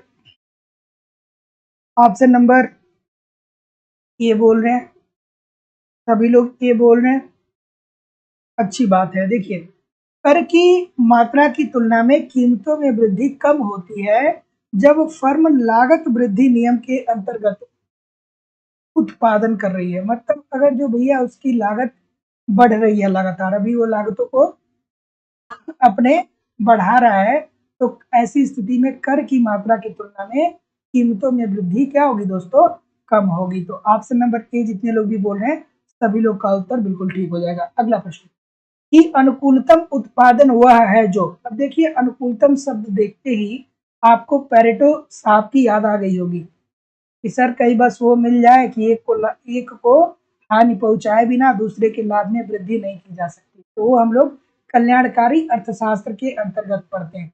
लेकिन यहाँ पे अनुकूलतम उत्पादन की बात कर रहा है ना, अनुकूलतम उत्पादन की बात कर रहा है। चलिए बताइए इस प्रश्न का उत्तर। अनुकूलतम उत्पादन क्या होता है? दूसरी अवस्था में होता है ना दोस्तों। सॉरी। तो जितने लोग भी क्या बोल रहे हैं? सी बोल रहे हैं। ठीक है, सी बोल रहे हैं तो बिल्कुल ठीक है कि औसत लागत के न्यूनतम बिंदु पर उत्पादित होता है। तो एक फर्म दूसरी अवस्था जो इसकी होती है, इसमें क्या होता है दोस्तों कि फर्म जो होता है वो अपने लागत को, औसत लागत को न्यूनतम करना चाहता है, ताकि लागत न्यूनतम रहेगी और उत्पादन अधिकतम होगा तो वो मैक्सिमम प्रॉफिट कमा सकता है। तो जितने लोग भी सी बोल रहे हैं सभी लोग का उत्तर यहाँ पे बिल्कुल ठीक हो जाएगा कि अनुकूलतम उत्पादन हुआ है जो औसत लागत के न्यूनतम बिंदु पर उत्पादित होता है। अगला प्रश्न, सकल लाभ इज इक्वल टू क्या होता है भैया? सकल लाभ किसके बराबर होता है? कमेंट करके बताइए। सकल लाभ इज इक्वल टू क्या होता है? बिल्कुल ठीक है, क्या उत्तर होगा भाई? सकल लाभ में किसको किसको शामिल करते हैं? बिल्कुल सही है। ऑप्शन नंबर क्या बोल रहे हैं? सी बोल रहे हैं। सी बोल रहे हैं। सी बोल रहे हैं, एब्सोल्युटली ठीक बोल रहे हैं। कुल आगम मतलब कुल आय होता है दोस्तों, उसमें से हम जो कुल अस्पष्ट लागत होती है और प्लस कुल अस्पष्ट लागत को हम क्या कर देते हैं? घटा देते हैं। ठीक है, तो कुल आगम, आगम मतलब क्या होता है दोस्तों? आय होता है। मतलब जो हम क्या करते हैं, हम निर्गत और आगत पढ़ते हैं ना, तो निर्गत के अंतर्गत क्या होता है कि एक फर्म उत्पादन संपन्न करने के लिए जो लागत वहन करता है उसे निर्गत बोलते हैं। लेकिन जब प्रोडक्ट मार्केट में बिक जाता है तो ऐसी स्थिति में जो आय प्राप्त होता है उसे हम कुल आगम बोलते हैं, मतलब कुल आय बोलते हैं। तो कुल आय, सकल लाभ क्या होगा? कुल आय जो आपकी टोटल इनकम हो रही है उसमें से जो आपकी अस्पष्ट लागत है और अस्पष्ट लागत है उसको आप घटा देंगे। तो see this is the right answer हो जाएगा। अगला, कि आर्थिक लागत को वैकल्पिक रूप में इस तरह अभिव्यक्त किया जा सकता है। चलिए भैया, आर्थिक लागत को और हम किस तरीके से व्यक्त कर सकते हैं? चलिए, बढ़िया सा प्रश्न है, आराम से करिएगा। ठीक है, बिल्कुल ठीक है। ऑप्शन नंबर क्या होगा? बिल्कुल ठीक है। तो याद रखिएगा भैया इस प्रश्न को, बहुत इंपॉर्टेंट प्रश्न है, कई बार पूछा जाता है। तो जितने लोग भी क्या बोल रहे हैं? बी बोल रहे हैं, सभी लोग का उत्तर ठीक है। आई होप कि सभी लोग ठीक कर ही रहे हैं, बिल्कुल सही है कि लेखांकन लागत प्लस निहितार्थ लागत। Option number B according to the question this is the right answer हो जाएगा। तो आर्थिक लागत को वैकल्पिक रूप में इस तरह अभिव्यक्त किया जा सकता है। कैसे करते हैं भैया? लेखांकन लागत प्लस निहितार्थ लागत। अगला प्रश्न, जब कोई फर्म बाह्य मितव्ययताएं प्राप्त करती है तब उसे लागत वक्र उसका कैसा होगा? देखिए दोस्तों, दो प्रश्न पूछे जाते हैं, एक तो होता है बाह्य मितव्ययता क्या होती है और दूसरा होता है आंतरिक मितव्ययता क्या होती है। तो वह एक फर्म की बाह्य मितव्ययता क्या होती है भैया? तो समझ लीजिए कि बाह्य मितव्ययता से आशय ये है कि जब उस उद्योग में अन्य नई नई फर्में आ रही हैं, उस उद्योग में अलग अलग नई नई फर्में आ रही हैं और उन फर्मों के प्रभाव के कारण ये जो पुरानी फर्म है इसके लाभ में वृद्धि हो रही है। तो इसे हम क्या बोलेंगे? इसे हम बोलेंगे बाह्य मितव्ययता। ठीक है, तो जब कोई फर्म बाह्य मितव्ययताएं प्राप्त करती है तब उसके लागत वक्र कैसा होता है आपको बताना है। ठीक है, तो बाह्य मितव्ययता आपने समझ लिया कि जब उस उद्योग में कोई नई फर्म आती है तो जो लाभ पुरानी फर्मों को पहुंचाती है यही लाभ बाह्य मितव्ययताओं के अंतर्गत लगते हैं। और आंतरिक मितव्ययताएं क्या होती है दोस्तों कि जब कोई एक फर्म है और इस फर्म में सुधार आ रहा है, टेक्नोलॉजी में सुधार आ रहा है, श्रम में विशिष्टीकरण हो रहा है, तो ऐसी स्थिति में जब आंतरिक रूप से लाभ मिलता है तो इसे आंतरिक मितव्ययताएं बोलते हैं। तो जितने लोग भी ऑप्शन नंबर क्या बोल रहे हैं? ए बोल रहे हैं, कुछ लोग बी भी बोल रहे हैं। चलिए थोड़ा आराम से करिए, बहुत सारे लोग गलत कर रहे हैं। तो जितने लोग भी ए बोल रहे हैं सभी लोग का उत्तर बिल्कुल हो जाएगा कि लागत वक्र नीचे की तरफ खिसकते हैं। क्यों खिसकते हैं भैया? क्योंकि इसे लाभ मिल रहा है। ठीक है, इसके लागत में कमी आएगी। तो जितने लोग भी ए बोल रहे हैं सभी लोग का उत्तर बिल्कुल सही है। अगला प्रश्न, एकाधिकारिक प्रतिस्पर्धा की वह विशेषता जिसके कारण एक फर्म का लाभ दीर्घकाल में शून्य हो जाता है वह है। मोस्ट इंपॉर्टेंट प्रश्न है, थोड़ा आराम से करिएगा। लाइक शेयर कृपया करके थोड़ा सा किया करिए, इतने सारे लोग क्लास देखते हैं फिर भी लाइक और शेयर की संख्या बहुत कम है, तो निवेदन है सभी लोगों से कि एक बार लाइक शेयर जरूर किया करिए। कि एक आधिकारिक स्पर्धा की वह विशेषता जिसके कारण एक फर्म का लाभ दीर्घ काल में शून्य हो जाता है वह है। चलिए बताइए। तो जैसा कि मैं देख पा रहा हूँ, क्या उत्तर आ रहा है भाई? बिल्कुल ठीक है, बिल्कुल ठीक है। ऑप्शन नंबर डी सभी लोग बोलेंगे, सभी लोग डी बोल रहे हैं, सभी लोग डी बोलेंगे। डी के अलावा, डी के अलावा कोई और नहीं है। बहुत अच्छी सी बात है, छोटी सी बात है भाई, स्वतंत्र प्रवेश। ठीक है, तो एक आधिकारिक प्रतिस्पर्धा की वह विशेषता जिसके कारण एक फर्म का लाभ दीर्घकाल में शून्य हो जाता है वह होता है दोस्तों स्वतंत्र प्रवेश। मान लीजिए कि आपने कोई एक ऐसा बिजनेस प्रारंभ किया जो जो मतलब जो नया है, उस तरीके का और कोई बिजनेस नहीं है। तो फिर जब आप काम करने लगेंगे, उसमें सफल होने लगेंगे, तो जो आपके आस-पास के लोग होंगे, जो आपको देखेंगे, वो उसी प्रकार का कार्य शुरू कर देंगे। तो ऐसी स्थिति में जब प्रवेश स्वतंत्र प्रवेश होने लगेगा इस तरीके से, उसी प्रकार की और भी नए-नए फर्म स्थापित होने लगेंगे, बिजनेस आने लगेंगे, तो ऐसी स्थिति में लाभ दीर्घकाल में क्या हो जाएगा? शून्य हो जाएगा, क्योंकि पूर्ण प्रतियोगिता की स्थिति विद्यमान होने लगेगी। तो ऑप्शन नंबर जितने लोग भी डी कर रहे हैं, ठीक कर रहे हैं। अगला प्रश्न, परस्पर निर्भरता का अर्थ है कि प्रत्येक फर्म, चलिए भाई, परस्पर निर्भरता का आशय क्या है? परस्पर निर्भरता, परस्पर निर्भरता का क्या आशय है? क्या आवाज कम आ रही है क्या? थोड़ा मैं चेक कर लेता हूँ, आवाज कम आ रही है क्या? चलिए मैं चेक कर लेता हूँ।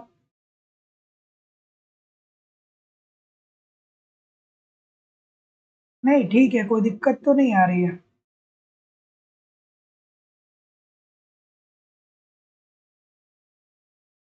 ठीक है, कोई दिक्कत नहीं है।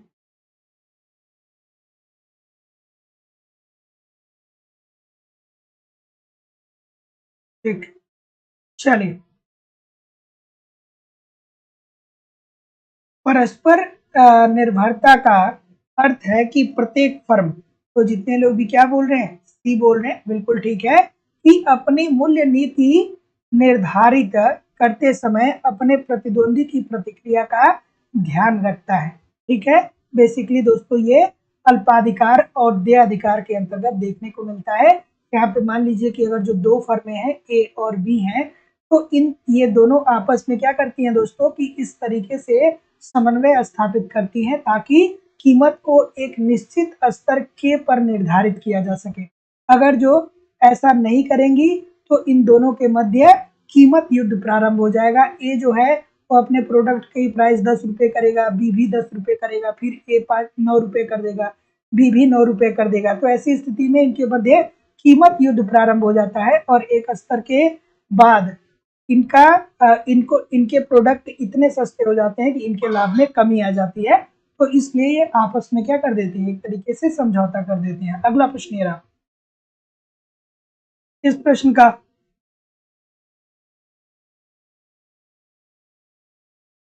बिल्कुल ठीक है।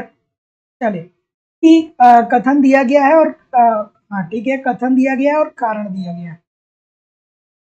कथन और कारण दिया गया है। चलिए भाई बताइए मुझे इस प्रश्न का उत्तर। कह रहा है कि दीर्घकाल में पूर्ण प्रतियोगी फर्म की अपेक्षा एकाधिकारी सदैव कम उत्पादन स्तर पर लाभ अधिकतम करता है। क्या ये बात ठीक है? और अगर जो ये बात ठीक है तो कह रहा है कि एकाधिकारी का मांग वक्र नीचे की ओर ढाल वाला होता है। चलिए बढ़िया सा प्रश्न है, आराम से करिए इस प्रश्न का उत्तर। बिल्कुल ठीक है, बिल्कुल ठीक है। तो देखिए ये बात तो भाई 100% ठीक है कि दीर्घकाल में पूर्ण प्रतियोगी फर्म की अपेक्षा एकाधिकारी सदैव कम उत्पादन स्तर पर लाभ अधिकतम करता है, क्योंकि एकाधिकारी की स्ट्रेटेजी ही यही रहती है कि बाजार में जितनी वस्तुओं की मांग है उससे कम हम पूर्ति करें। तो ऐसी स्थिति में मांग ज्यादा होगी, पूर्ति कम होगा, तो कीमत हम मनमाने ढंग से वसूल कर पाएंगे। तो ये बात तो बिल्कुल ठीक है। तो एकाधिक एकाधिकारी का मांग वक्र नीचे की ओर ढाल वाला होता है। बात तो ये भी ठीक है, बात तो ये भी ठीक है। क्या बोल रहे हैं सभी लोग, क्या बोल रहे हैं भाई? भाई ये तो डिफाइन कर रहा है ना, ये बिल्कुल डिफाइन कर रहा है एकाधिकारी का मांग वक्र नीचे की ढाल की ओर इसीलिए तो होता है ना कि एक जो एकाधिकारी होता है वो अपने उत्पादन स्तर को क्या करता है, कम करके अधिकतम कीमत पर बेचने की चेष्टा करता है। तो जितने लोग भी ए बोल रहे हैं कि ए और आर दोनों सत्य है, आर ए की सही व्याख्या कर रहा है, सभी लोग का उत्तर यहाँ पे दोस्तों बिल्कुल ठीक है। अगला प्रश्न, सूची 1 को सूची 2 के साथ सुमेलित करिए। एक प्रश्न यहाँ से 100% आपके एग्जाम में पूछे जाते हैं, ठीक है। इन चारों में से एक प्रश्न 100% आपके एग्जाम में पूछे जाते हैं। चलिए भाई बताइए इस प्रश्न का उत्तर। एकाधिकार प्रतियोगिता की बात किसने किया था, ठीक है। तो एकाधिकार प्रतियोगिता की बात भैया चेम्बरलेन साहब ने किया था। देय अधिकार की बात किसने किया था, तो देय अधिकार की बात तो कुर्नो साहब ने किया था, ठीक है। जिसके अंतर्गत बताया था कि दोनों फर्में आपस में परस्पर निर्भर होती हैं, ठीक है। और अगला जो है दोस्तों सीमांत सिद्धांत जो दिया था वो किसने दिया था, जेवेंस साहब ने दिया था। अभी हम लोगों ने कुछ क्वेश्चन पहले देखा था। और अल्पाधिकार में विकुंचित मांग वक्र की अवधारणा पाल स्विजी साहब ने दी थी, ठीक है। तो ये बात आपको समझ में आ गई होगी इतनी, है ना, बिल्कुल ठीक है। अगला, क्रेता अधिकार एक ऐसी बाजार स्थिति है जिसमें क्रेता अधिकार, ठीक है, कभी पूछता है क्रेता अधिकार, कभी पूछता है विक्रेता अधिकार, है ना। तो ध्यान में रखिएगा, क्रेता अधिकार मतलब क्या, जो क्रय कर रहा है, और विक्रेता अधिकार मतलब क्या, जो बेच रहा है ना। तो क्रेता अधिकार एक ऐसी बाजार की स्थिति है जिसमें क्या होता है भाई, बढ़िया सा प्रश्न है। तो जैसा कि मैं देख पा रहा हूं, क्या उत्तर कर रहे हैं ऑप्शन नंबर, बिल्कुल ठीक है, बिल्कुल ठीक है, बिल्कुल ठीक है, बिल्कुल सभी लोग ठीक करेंगे, एब्सोल्युटली ठीक है। क्रेता अधिकार ऐसी बाजार की स्थिति होती है जहां केवल एक खरीदने वाला होता है, एक खरीदने वाला होता है, एक अकेला क्रेता होता है, और बेचने वाले बहुत सारे होते हैं। विक्रेता बहुत सारे होते हैं, खरीदने वाला एक होता है। जैसे मान लीजिए कि आप गेहूं की मंडी में गए, वहां पे बहुत सारे विक्रेता है गेहूं रखे हुए हैं, लेकिन खरीदने वाले आप क्या है, केवल अकेले हो, ठीक है। लेकिन ये बस मैं ध्यान रखने के लिए बता रहा हूँ, गेहूं की मंडी पूर्ण प्रतियोगिता की स्थिति हो जाएगी जहां बहुत सारे क्रेता और बहुत सारे विक्रेता होते हैं, ठीक है। तो क्रेता अधिकार एक ऐसी बाजार स्थिति है जिसमें केवल एक क्रेता होता है। अगला, कि अल्पाधिकार बाजार में पाया जाता है, ठीक है। अल्पाधिकार बाजार में क्या पाया जाता है, चलिए भैया, अल्पाधिकार बाजार में क्या पाया जाता है, अल्पाधिकार की प्रॉपर्टीज आपको याद आनी चाहिए। चलिए भाई बताइए मुझे। तो भैया देखिए, अल्पाधिकार बाजार की स्थिति ऐसी स्थिति होती है जहां पे कुछ विक्रेता पाए जाते हैं, जहां पे थोड़े विक्रेता पाए जाते हैं, जहां पे दो से ज्यादा विक्रेता पाए जाते हैं, जहां पे विक्रेताओं की संख्या कम होती है, जहां पे विक्रेताओं की संख्या 10 से कम होती है। तो ये सारी बातें आपके दिमाग में चलनी चाहिए। और यहाँ पे क्या होता है दोस्तों, अल्पाधिकार के अंतर्गत की जो फर्में होती हैं वो आपस में परस्पर क्या होती है, निर्भर होती हैं, और एक कोई फर्म का बाजार के बड़े आकार पे नियंत्रण होता है, क्योंकि बाजार बहुत बड़ा है और फर्मों की संख्या 4, 5, 6, 7 ऐसी होती है। तो ऐसी स्थिति में इस पूरी अर्थव्यवस्था में अगर जो 4-5 फर्में हैं तो क्या होगा कि बाजार पर इनका क्या होगा कि एक बड़ा नियंत्रण होगा। अगला प्रश्न, अच्छा ये बताइए कि कोको कोला हो गया चाहे पेप्सी हो गया, ये जो फर्में हैं, जो कोल्ड ड्रिंक की कंपनियां हैं, इसको आप पूर्ण प्रतियोगिता के अंतर्गत रखेंगे या अल्पाधिकार के अंतर्गत रखेंगे। जो कोल्ड ड्रिंक हम लोग पीते हैं, ठीक है, जैसे थम्स अप हो गया, कोको कोला हो गया, उसमें आपका और कौन सा आता है, उसमें आपका स्प्राइट आता है, उसमें आपका और क्या आता है, स्लाइस आता है, उसमें आपकी एक और आता है, कौन सा आता है, फ्रूटी आता है। इसको आप अल्पाधिकार के अंतर्गत रखेंगे या इसे आप पूर्ण प्रतियोगिता के अंतर्गत रखेंगे? कमेंट करके आप मुझे बताइएगा। अगला प्रश्न आपके सामने ये रहा कि सामान्यतः दीर्घकाल में एकाधिकारी को सदैव अति सामान्य लाभ मिलता है। क्यों मिलता है भैया? बिल्कुल ठीक है, क्यों मिलता है? बिल्कुल ठीक है, क्यों मिलता है भी? तो ऑप्शन नंबर जितने लोग भी ए बोल रहे हैं कि फर्मों के प्रवेश पर प्रतिबंध होता है। एब्सोल्युटली ठीक है, option number A according to the question this is the right answer. और जितने लोग भी अल्पाधिकार बोल रहे हैं बिल्कुल ठीक बोल रहे हैं, क्योंकि यहाँ पे कुछ फर्में ही हैं, बहुत फर्में नहीं है, कुछ फर्में भी है, फर्में ही है। ठीक है, तो सामान्यतः दीर्घकाल में एकाधिकारी को सदैव अति सामान्य लाभ मिलता है, क्योंकि फर्मों के प्रवेश पर क्या होता है दोस्तों? प्रतिबंध होता है। अगर जो फर्मों के प्रवेश में प्रतिबंध ना हो तो फिर सामान्य लाभ मिलने लगेगा। अगला, मांग की लोच ई, औसत आय AR और सीमांत आय MR के बीच संबंध को निम्नलिखित सूत्रों में से किसके द्वारा दिखाया जाता है? चलिए भाई बता दीजिए मुझे इस प्रश्न का उत्तर। बिल्कुल ठीक है, बिल्कुल ठीक है। और देखिए दोस्तों, अब एग्जाम जो है वो बहुत दूर आपके है नहीं, तो यही वो समय है कि जब आप अपने आप को बेहतर ढंग से तैयारी कर सकते हैं। ठीक है, तो अगर जो इस टाइम चूक गए ना, तो फिर आपकी जो पीछे की मेहनत है वो सब बेकार चली जाएगी। ये समय आपके लिए सबसे ज्यादा महत्वपूर्ण है और यहाँ पे आपको लापरवाही नहीं बरतनी है। अगर जो थोड़ा भी आपने आलस से दिखाया ना, तो सारा जो पढ़ा लिखा है पहले का वो सब कुछ खत्म हो जाएगा। तो सही समय पे सही कार्य जो होता है दोस्तों, आपको सफलता दिलाता है, और वो यही समय सही समय है जब आप सिंसियरिटी के साथ पढ़िए, है ना? तो क्या उत्तर आ रहा है भाई? ऑप्शन ऑप्शन नंबर ए बोल रहे हैं, बिल्कुल ठीक है, कि E is equal to AR upon AR minus MR। AR क्या है? औसत आय है। AR क्या होता है? औसत आय होता है। और MR क्या होता है भैया? MR क्या होता है? MR जो आपका होता है ये सीमांत आय होता है, सीमांत आय। तो देखिए प्रश्न पूछता है कि ये बताइए कि मांग की लोच ई, औसत आय AR और सीमांत आय MR के बीच संबंध कैसे व्यक्त करते हैं? तो औसत आय बटा औसत आय माइनस सीमांत आय। तो जितने लोग भी ई बोल रहे हैं सभी लोग का उत्तर बिल्कुल ठीक है। ए बोल रहे हैं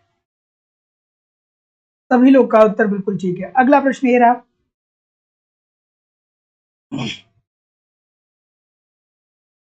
चलिए, कि एकाधिकारी। और देखिए एग्जाम में आपके अभी इतना समय है ना कि आप ईमानदारी से लग जाएंगे तो एग्जाम आते आते सारी चीजें आपकी कवर हो जाएंगी, है ना? लेकिन बशर्ते आपको ईमानदारी से लगना पड़ेगा, अभी एग्जाम में समय है। बिल्कुल ठीक है, ऑप्शन नंबर क्या होगा? तो सी बोल रहे हैं कुछ लोग, सभी लोग सी बोल रहे हैं क्या? कुछ लोग सी बोल रहे हैं,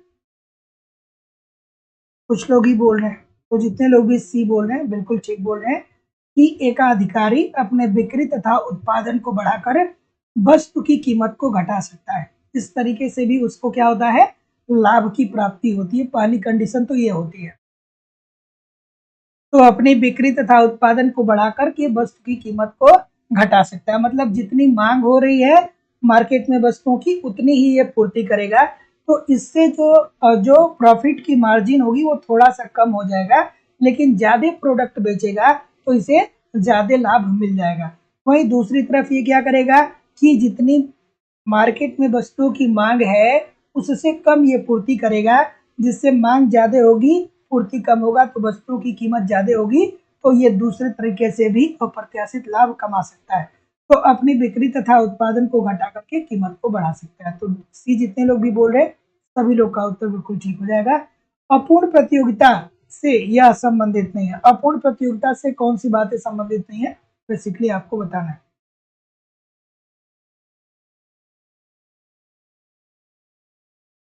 एग्जाम कब होगा? देखिए एग्जाम की मैं आप लोगों से बात बता दूं कि जब तक माध्यमिक शिक्षा चयन बोर्ड में सदस्यों की नियुक्ति नहीं हो जाती है उसके पहले कुछ कहना बहुत अनुचित होगा। और ये जो माध्यमिक शिक्षा चयन बोर्ड है ना दोस्तों, ये कब क्या कर सकता है कोई जानता नहीं है, ठीक है। क्योंकि आप लोगों ने देखा ही कि किस तरीके से इतनी जल्दी, मतलब किस तरीके से एट रैंडमली आपका विज्ञापन, मतलब किस तरीके से एट रैंडमली जो आपकी वैकेंसी है वो सामने आई, ठीक है। इतनी जल्दी कोई उम्मीद नहीं कर रहा था, लग रहा था कि अभी 1-2 महीने बाद ही आएगी। तो ये कब क्या कर सकते हैं कोई बता नहीं सकता है। एग्जाम कभी भी करा सकते हैं, ये बात कोई बता नहीं सकता है। लेकिन जितनी समझ है उस समझ के अनुसार मैं आपको कह रहा हूँ कि जब तक माध्यमिक शिक्षा सेवा चयन बोर्ड में सदस्यों की नियुक्ति नहीं हो जाती है तब तक परीक्षा कराना बहुत मुश्किल है। और अभी तक सदस्यों की नियुक्ति नहीं हुई, और जो हमारा अनुमान है, ये अनुमान ये कहता है कि 15 दिसंबर के पहले पहले आपका एग्जामिनेशन किसी भी हालत में संभव नहीं है, ठीक है। तो इस बात को ध्यान में रखिएगा। तो चलिए इस प्रश्न का उत्तर करिए। तो अपूर्ण प्रतियोगिता से यह संबंधित नहीं है। भैया अपूर्ण प्रतियोगिता में क्या होता है, समरूप पदार्थ देखने को नहीं मिलते हैं। तो जितने लोग भी ऑप्शन नंबर क्या बोलते हैं, बी बोल रहे हैं, सभी लोग का उत्तर बिल्कुल ठीक है। तो अपूर्ण प्रतियोगिता की जब आप प्रॉपर्टीज पढ़ते होंगे तो वहां पे पढ़े होंगे कि अपूर्ण प्रतियोगिता में समरूप वस्तुएं अर्थात सहजाती वस्तुएं नहीं पाई जाती हैं, इसमें विभेदित वस्तुएं पाई जाती हैं। तो जितने लोग भी ऑप्शन नंबर बी बोल रहे हैं सभी लोग का उत्तर बिल्कुल ठीक है। अगला प्रश्न,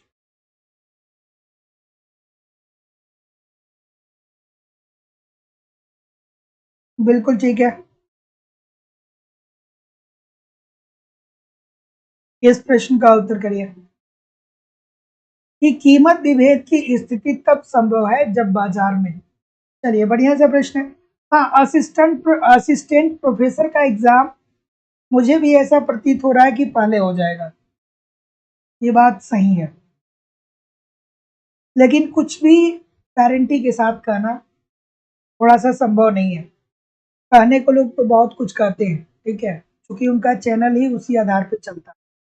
लेकिन मेरे द्वारा आपको वही बातें बताई जाती है भैया जो सही है, ठीक है ना। क्या उत्तर होगा भाई, ऑप्शन नंबर बी सभी लोग बोल रहे हैं बिल्कुल ठीक है कि कीमत विभेदीकरण की स्थिति तब संभव है जब बाजार में एकाधिकार हो। और इसका सबसे अच्छा उदाहरण क्या है भैया, आपके सबसे अच्छा उदाहरण इसका ट्रेन है, ठीक है, रेल है। ये किसके हाथों में बेसिकली है, ये गवर्नमेंट के हाथों में है। और यहाँ पे आपको 3 तरीके की फैसिलिटी मिलती है। एक यहाँ पे जनरल बोगी होता है, उसमें जनरल यात्री जाते हैं। दूसरा जो होता है वो स्लीपर क्लास होता है। और तीसरा जो होता है वो एयर कंडीशन होता है। दूरी सभी लोग एक ही जगह पे जाएंगे, लेकिन जनरल वालों को कम सुविधा दी जाती है, इसलिए जनरल वालों के लिए जो टिकट होता है वो सस्ता होता है। इससे थोड़ा सा महंगा स्लीपर वालों का टिकट होता है। और सबसे ज्यादा जो महंगा टिकट होता है वो एयर कंडीशन वालों के लिए होता है। तो ये क्या है दोस्तों कि कीमत विभेदीकरण का उदाहरण है। तो जितने लोग भी बी बोल रहे हैं सभी लोग का उत्तर बिल्कुल ठीक हो जाएगा। अगला, इस संघीय बजट में व्यय की निम्न मदों पर विचार करिए। चलिए भाई बताइए। हाँ बिल्कुल ठीक है, सिनेमा हॉल भी बोल सकते हैं, वहां पे बालकनी होता है, ठीक है। उसके बाद एक नीचे का होता है ऑडिटोरियम जिसे बोलते हैं। लेकिन सिनेमा हॉल में मतलब सारे सिनेमा हॉल को काउंट आप नहीं कर सकते हैं। जैसे पीवीआर हो गया, पीवीआर में आप कभी जाएंगे, चाहे बहुत सारे ऐसे सिनेमा हॉल हैं जहाँ पे केवल ऑडिटोरियम है, वहां पे कुछ ऐसा नहीं है कि 2-3 भागों में उन्होंने बांटा है। वो सभी लोग क्या है कि एक ही ऑडिटोरियम में बैठे हुए हैं, एक ही जगह पे वो लोग बैठे हुए हैं। तो ऐसी स्थिति में सिनेमा हॉल जो होगा वो एग्जैक्ट हमारी समझ से नहीं होगा। हाँ, जो पुराना ट्रेडिशन था सिनेमा हॉल का उस अनुसार आपकी बात ठीक है। अगला प्रश्न, ठीक है, इस प्रश्न का उत्तर करिए कि संघीय बजट के व्यय में निम्न मदों पे विचार विचार करिए। क्या उत्तर होगा भैया, संघीय बजट के व्यय की निम्न मदों पे आपको विचार करना है। तो ऑप्शन नंबर जैसा कि मैं देख पा रहा हूं क्या उत्तर आ रहा है, ये बोल रहे हैं सभी लोग बिल्कुल ठीक है। तो संघीय बजट में व्यय की निम्न मदों पे आपको विचार करना है। तो पहला देखिए, केंद्रीय सरकार द्वारा परिसंपत्ति निर्माण पर व्यय, बिल्कुल ठीक है। पूंजी निर्माण पर जो व्यय करता है वो बजट के अंतर्गत आता है। ब्याज की अदायगी, नहीं भाई, ये बजट के अंतर्गत नहीं आएगा। जब बजट आप लोग बजट प्रस्तुत किया जाता है तो वहां पे ये नहीं होता है कि हमने 10,000 रुपए करोड़ ब्याज के लिए अलॉट किया, नहीं भैया, ब्याज को बजट के अंतर्गत नहीं देखा जाता है। शिक्षा तथा स्वास्थ्य पर व्यय, अच्छा ये संघीय बजट की बात कर रहा है, तो शिक्षा और स्वास्थ्य तो भैया राज्य सरकार के, है ना, तो ये भी क्या हो जाएगा, ये भी नहीं होगा, ये तो राज्य सरकार के अंदर। परिसंपत्ति निर्माण के लिए राज्यों को सहायता, ये बिल्कुल ठीक है, ये आ जाएगा। तो जितने लोग भी ए बोल रहे हैं कि 1 और 4 सही है, सभी लोग का उत्तर यहाँ पे एब्सोल्युटली ठीक है। अगला प्रश्न, कि निम्न मदों में से किस एक का योगदान भारत के निर्यात व्यापार में सबसे अधिक है? बढ़िया सा प्रश्न, बिल्कुल ठीक है। इस प्रश्न का उत्तर करिए। लाइक शेयर नहीं कर रहे हैं बहुत सारे लोग, क्यों नहीं कर रहे हैं भाई? दो घंटे आपके लिए क्लास ली जा रही है, फिर भी लाइक शेयर क्यों नहीं कर रहे हैं? निवेदन है सभी लोगों से कि लाइक शेयर जरूर किया करिए। चलिए बताइए इस प्रश्न का उत्तर क्या होगा भाई? बिल्कुल ठीक है, बिल्कुल ठीक है, बिल्कुल ठीक है, बिल्कुल ठीक है। ये बोलेंगे सभी लोग, सिले सिलाए कपड़े, बिल्कुल ठीक है, बिल्कुल ठीक है।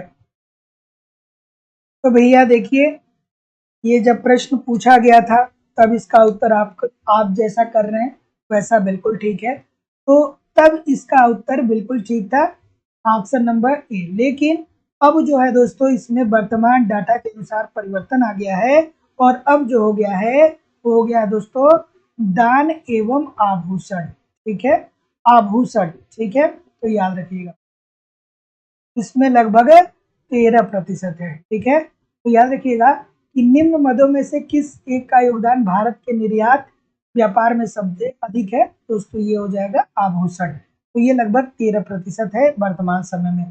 तो जितने लोग भी ऑप्शन नंबर ई बोलेंगे बिल्कुल ठीक बोलेंगे। अगला प्रश्न, कि भारत में केंद्रीय सरकार के वित्त में घाटे की कुछ अवधारणाएं निम्नलिखित हैं। इस प्रश्न का उत्तर करिए। बिल्कुल ठीक है, कि भारत में केंद्रीय सरकार के वित्त में घाटे की कुछ अवधारणाएं निम्नलिखित है, क्या उत्तर हो जाएगा? वित्तीय घाटे के अंतर्गत कौन कौन आएगा भाई, आपको बताना है बेसिकली। वित्तीय घाटे के अंतर्गत, हाँ बिल्कुल ठीक है, करंट के क्वेश्चन करवा दिए जाएंगे। एग्जाम का डेट थोड़ा आ जाए तो मैं सोचता हूँ कि सुबह शाम जैसे पिछली बार हुआ था प्रैक्टिस सेशन वैसे होगा, और करंट भी आपका करवाया जाएगा। एग्जाम का डेट आ जाए उसके बाद। तो क्या उत्तर आ रहा है भाई? ये बोल रहे हैं, अच्छी बात है, ये बोल रहे हैं, अच्छी बात है। तो भारत के केंद्रीय सरकार में वित्त के घाटे की कुछ प्रमुख अवधारणाएं हैं। इसमें प्राथमिक घाटा भी आता है, राजकोषीय घाटा भी आता है, और राजस्व घाटा भी आता है, ठीक है। तो सबसे पहले प्राथमिक घाटा, उसके बाद राजकोषीय, और तीसरा राजस्व घाटा। तो जितने लोग भी ए बोल रहे हैं सभी लोग का उत्तर यहाँ पे तो बिल्कुल ठीक हो जाएगा। सबसे महत्वपूर्ण इसमें कौन सा है? इन तीनों में से सबसे महत्वपूर्ण कौन सा है आपको बताना है। अगला प्रश्न है कि निम्नलिखित में से कौन भारत सरकार के गैर योजना के अंतर्गत आते हैं? गैर योजना के अंतर्गत कौन सा आता है? बिल्कुल ठीक है, एक सेकेंड, गलती हो गई, इस प्रश्न में गलतियां हो गई, इस प्रश्न में गलती हो गई थी, ठीक है। देखिए ध्यान दीजिए, ध्यान दीजिए, ध्यान दीजिए, है ना। देखिए, राजकोषीय घाटा जो है ना दोस्तों, वो सबसे प्रथम स्थान पे है, ये लगभग कितना है, 3.5% है। उसके बाद दोस्तों दूसरे स्थान पे राजस्व घाटा आता है। राजस्व घाटा कितना है दोस्तों? ये 3.7% है, और प्राथमिक घाटा 0.7। तो ऐसी स्थिति में 2, 3 और 1 अर्थात ऑप्शन नंबर सी होगा, ठीक है। तो अब जाकर के सी जितने लोग भी बोल रहे हैं सभी लोग का उत्तर यहाँ पे बिल्कुल ठीक है ना। अगला, कि निम्नलिखित में से कौन भारत सरकार के गैर योजना के अंतर्गत आते हैं? गैर योजना के अंतर्गत कौन से आते हैं आपको बताना है। बिल्कुल ठीक है, बढ़िया सा प्रश्न है कि निम्नलिखित में से कौन भारत सरकार के गैर योजना के अंतर्गत आते हैं। तो ऑप्शन नंबर, जैसा कि मैं देख पा रहा हूं, ऑप्शन नंबर क्या बोल रहे हैं, ए बोल रहे हैं। गैर योजना मतलब सरकार योजनाओं को तैयार करते समय इन पर खर्च करने का कोई अलग से प्रावधान नहीं बनाता है। जैसे सब्सिडी हो गया, ठीक है, सब्सिडी जो हो गया वो आपको गैस पे मिलता है, तो ये सरकार के योजना के अंतर्गत नहीं आता है। ब्याज का भुगतान करना, सरकार जो ऋण ली है उस पर ब्याज जो चुका रही है वो भी योजना के अंतर्गत नहीं आएगा। और प्रतिस्थापना पे व्यय होता है, सॉरी, प्रतिरक्षा पे जो व्यय होता है ये भी गैर योजना के अंतर्गत ही आता है। लेकिन अवस्थापना के विकास पे व्यय अर्थात शिक्षा, स्वास्थ्य और परिवहन पे जो व्यय होता है दोस्तों, उसे योजनागत व्यय के अंतर्गत रखते हैं, लेकिन इसको, इन तीनों को योजनागत व्यय के अंतर्गत नहीं रखते हैं। तो ऑप्शन नंबर ए बिल्कुल ठीक है। अगला, भारत सरकार का बजटीय घाटा बराबर होता है। भारत सरकार का बजटीय घाटा कब बराबर होता है? और दोस्तों, जो लोग भी लेट से ज्वाइन किए उनकी जानकारी के लिए मैं बता दूं कि इकोनॉमिक्स की जो हमारी दूसरी क्लास हो रही है, लाइव स्टडी इलाहाबाद के मोबाइल एप्लीकेशन पे हम लोग इकोनॉमिक्स की दूसरी क्लास कर रहे हैं। यहाँ पे ए टू जेड इकोनॉमिक्स के सारे कॉन्सेप्ट आपको पढ़ाए जा रहे हैं। साथ ही साथ आपको यहाँ पे इकोनॉमिक्स के कंप्लीट नोट्स दिए जा रहे हैं, बहुत सारे टेस्ट सीरीज दिए जा रहे हैं जिसके माध्यम से आप टेस्ट देकर अपना इवेल्युएशन कर पाएंगे और प्रीवियस ईयर के क्वेश्चन पेपर और करंट भी आपको कवर करा दिए जाएंगे। तो दोस्तों, ये मेरी जिम्मेदारी है, अगर जो आप ईमानदारी से एप्लीकेशन पे कॉन्सेप्ट को पढ़ते रहेंगे और यूट्यूब पे प्रैक्टिस करते रहेंगे तो सारी चीजें आपकी कवर हो जाएंगी। कहीं भी इधर उधर से कुछ भी आपको कलेक्ट करने की जरूरत नहीं पड़ेगी। यूपी टीजीटी पीजीटी का अलग बैच चल रहा है, झारखंड टीजीटी पीजीटी का अलग बैच चल रहा है। एडमिशन ओपन है दोस्तों, एडमिशन की फीस 2,000 रुपये है। तो 2,000 रुपये आपको इस नंबर पे पेमेंट करना होगा, गूगल पे, फोन पे या पेटीएम के माध्यम से, और इसका स्क्रीनशॉट आपको इसी व्हाट्सएप नंबर पे सेंड करना होगा। कोई भी इंक्वायरी होगी तो इस नंबर पे कॉल या व्हाट्सएप मैसेज आप कर सकते हैं, ठीक है। चलिए, क्या उत्तर होगा भाई?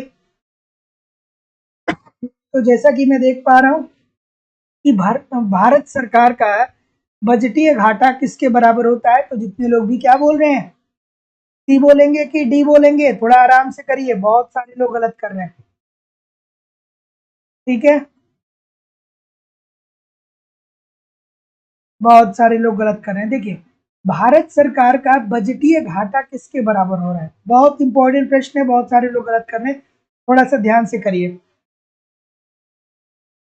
बिल्कुल ठीक है, तो जितने लोग भी, अच्छा, सी ही बोल रहे हैं, हाँ ठीक है, अगर जो सी बोल रहे हैं तो ठीक है कि राजस्व प्राप्तियां मतलब सरकार को जो आय प्राप्त हो रही है, तथा पूंजी प्राप्तियां मतलब सरकार को जो पूंजी की प्राप्तियां हो रही है, उसको घटा करके कुल राजस्व तथा कुल व्ययों से, ठीक है। तो भारत सरकार का बजटीय घाटा बराबर होता है राजस्व प्राप्ति तथा पूंजी प्राप्तियों को घटा करके कुल राजस्व या पूंजी व्यय के। तो जितने लोग भी सी बोल रहे हैं बिल्कुल ठीक है। अगला प्रश्न, बजट घाटे में सम्मिलित नहीं होता है। बजट घाटे में किसको सम्मिलित नहीं किया जाता है, कमेंट करके बताइए। और जितने लोग भी अभी तक चैनल को सब्सक्राइब नहीं किए हैं, चैनल को सब्सक्राइब करके बेल आइकन को दबा दीजिए। प्रत्येक दिन शाम को 7 बजे आपकी क्लास होती है, रेगुलर 7 बजे से 9 बजे तक रोज होती है, ईच एंड एवरी डे होता है। अगला प्रश्न, बजट घाटे में हम किसको सम्मिलित नहीं करते हैं? चलिए, बजटीय घाटे के अंतर्गत हम किसको सम्मिलित नहीं करते हैं भैया? तो जितने लोग भी ऑप्शन नंबर क्या बोल रहे हैं, बिल्कुल ठीक है, बिल्कुल ठीक है, सी बोलेंगे सभी लोग, मुझे पता है, सबको पता होगा भैया, ठीक है।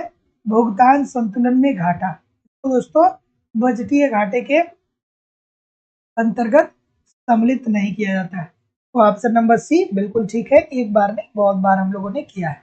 अगला प्रश्न, जयप्रकाश नारायण रोजगार योजना एवं लघु उद्यमी क्रेडिट कार्ड योजना का प्रारंभ केंद्रीय बजट वर्ष में हुआ था। कब हुआ था भैया बताइए?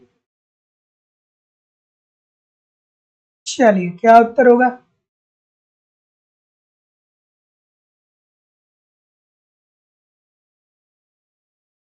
बिल्कुल ठीक है। बिल्कुल ठीक है। तो जयप्रकाश नारायण रोजगार योजना एवं लघु उद्यमी क्रेडिट कार्ड योजना का आरंभ केंद्रीय बजट के किस वर्ष में हुआ था? तो क्या मतलब ऊपर से 4-5 लोग बी बोल दिए तो सभी लोग बी की तरफ चले जाएंगे आसानी से? अगर जो ऊपर से 4-5 लोग बी बोल दिए तो आप भी क्या उन्हीं के पीछे चले जाएंगे? ये बात ठीक है क्या? ये बात ठीक नहीं है। अगर जो ऊपर से 4-5 लोग बोले और आप भी चले गए उनके पीछे पीछे, तो क्या ये बात ठीक है? अच्छी बात है? नहीं है। निराला साहब की कविता को पढ़िए। लीक पे वे चले जिसके पैर दुर्बल एवं भारी हैं। लीक मतलब क्या होता है? रास्ता होता है। दूसरे के रास्ते पे वो चले जिनके पैर दुर्बल है, कमजोर है और भारी हैं। हमको क्या करना है? हमको अपने रास्ते पे चलना है। तो जितने लोग भी डी बोलेंगे बिल्कुल ठीक हो जाएगा, है ना? 2002, 2003 डी किसी ने नहीं बोला। 2002, 2003 में, ठीक है। ठीक है। तो देखिए इसके अंतर्गत क्या किया गया कि 130 पिछड़े जिले को लिया गया। भारत में जो सबसे ज्यादा पिछड़ा जिला है उसमें से 130 जिलों को लिया गया और कहा गया कि इन जिलों में लोगों को क्या किया जाएगा? रोजगार प्रदान किया जाएगा। तो जयप्रकाश नारायण रोजगार योजना एवं लघु उद्यमी क्रेडिट कार्ड योजना का प्रारंभ केंद्रीय बजट वर्ष में हुआ था, तो 2002-2003 में। और इसके अंतर्गत 130 पिछड़े जिलों को लिया गया था और वहां पे क्या किया गया था कि इनको किस तरीके से उद्यम का विकास किया जाए और कैसे रोजगार इनको दिया जाए, इसके बारे में दोस्तों योजनाएं बनाई गई थी। अगला प्रश्न, चलिए फिलिप्स वक्र के बारे में निम्नलिखित वक्तव्यों पे आपको विचार करना है। चलिए इस प्रश्न का उत्तर करिए भैया।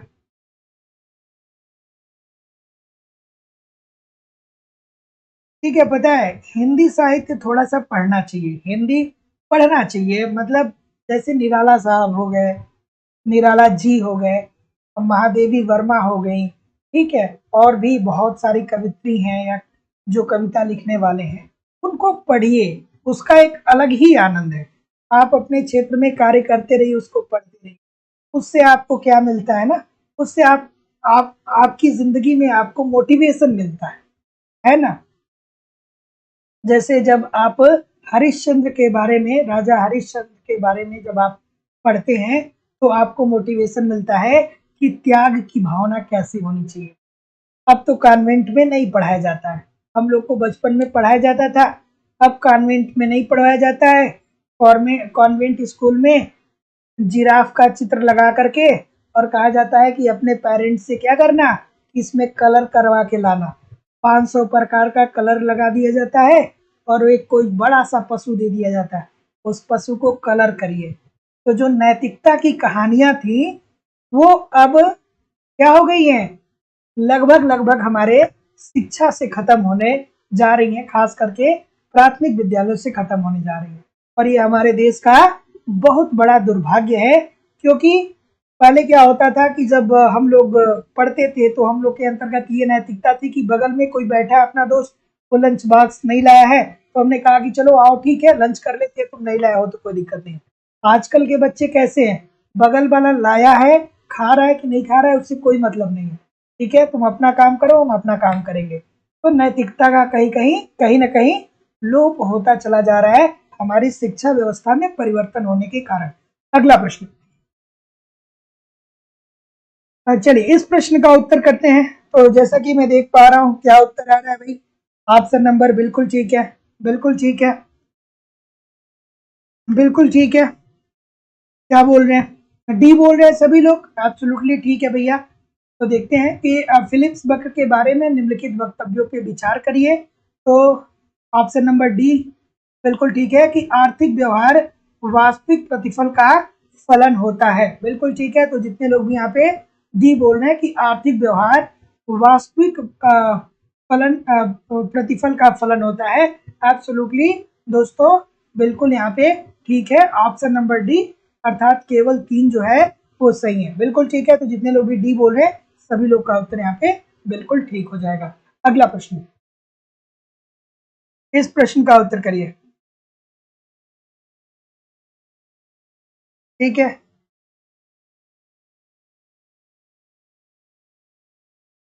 कि A.W. फिलिप्स का मजदूरी, स्फीति, बेरोजगारी ट्रेड ऑफ निम्नलिखित में से किस पर आधारित है? चलिए भैया,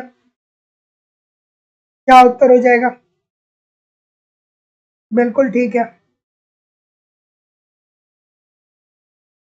बिल्कुल ठीक है।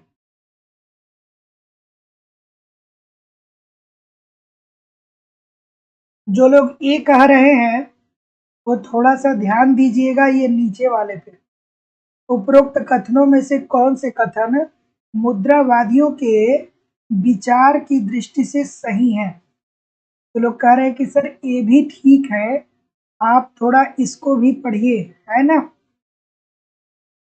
थोड़ा आप इसे भी पढ़िए कि फिलिप्स वक्र के बारे में निम्नलिखित वक्तव्यों पे विचार करना है आपको, और फिर आपको बताना है कि उपरोक्त कथनों में से कौन से कथन मुद्रावादियों के विचार के दृष्टिकोण से सही थे। तो मुद्रावादियों के विचार के दृष्टिकोण से केवल और केवल यही सही था कि आर्थिक व्यवहार वास्तविक प्रतिफल का फलन होता है। ठीक है, तो ऑप्शन नंबर डी इसका राइट आंसर है ना।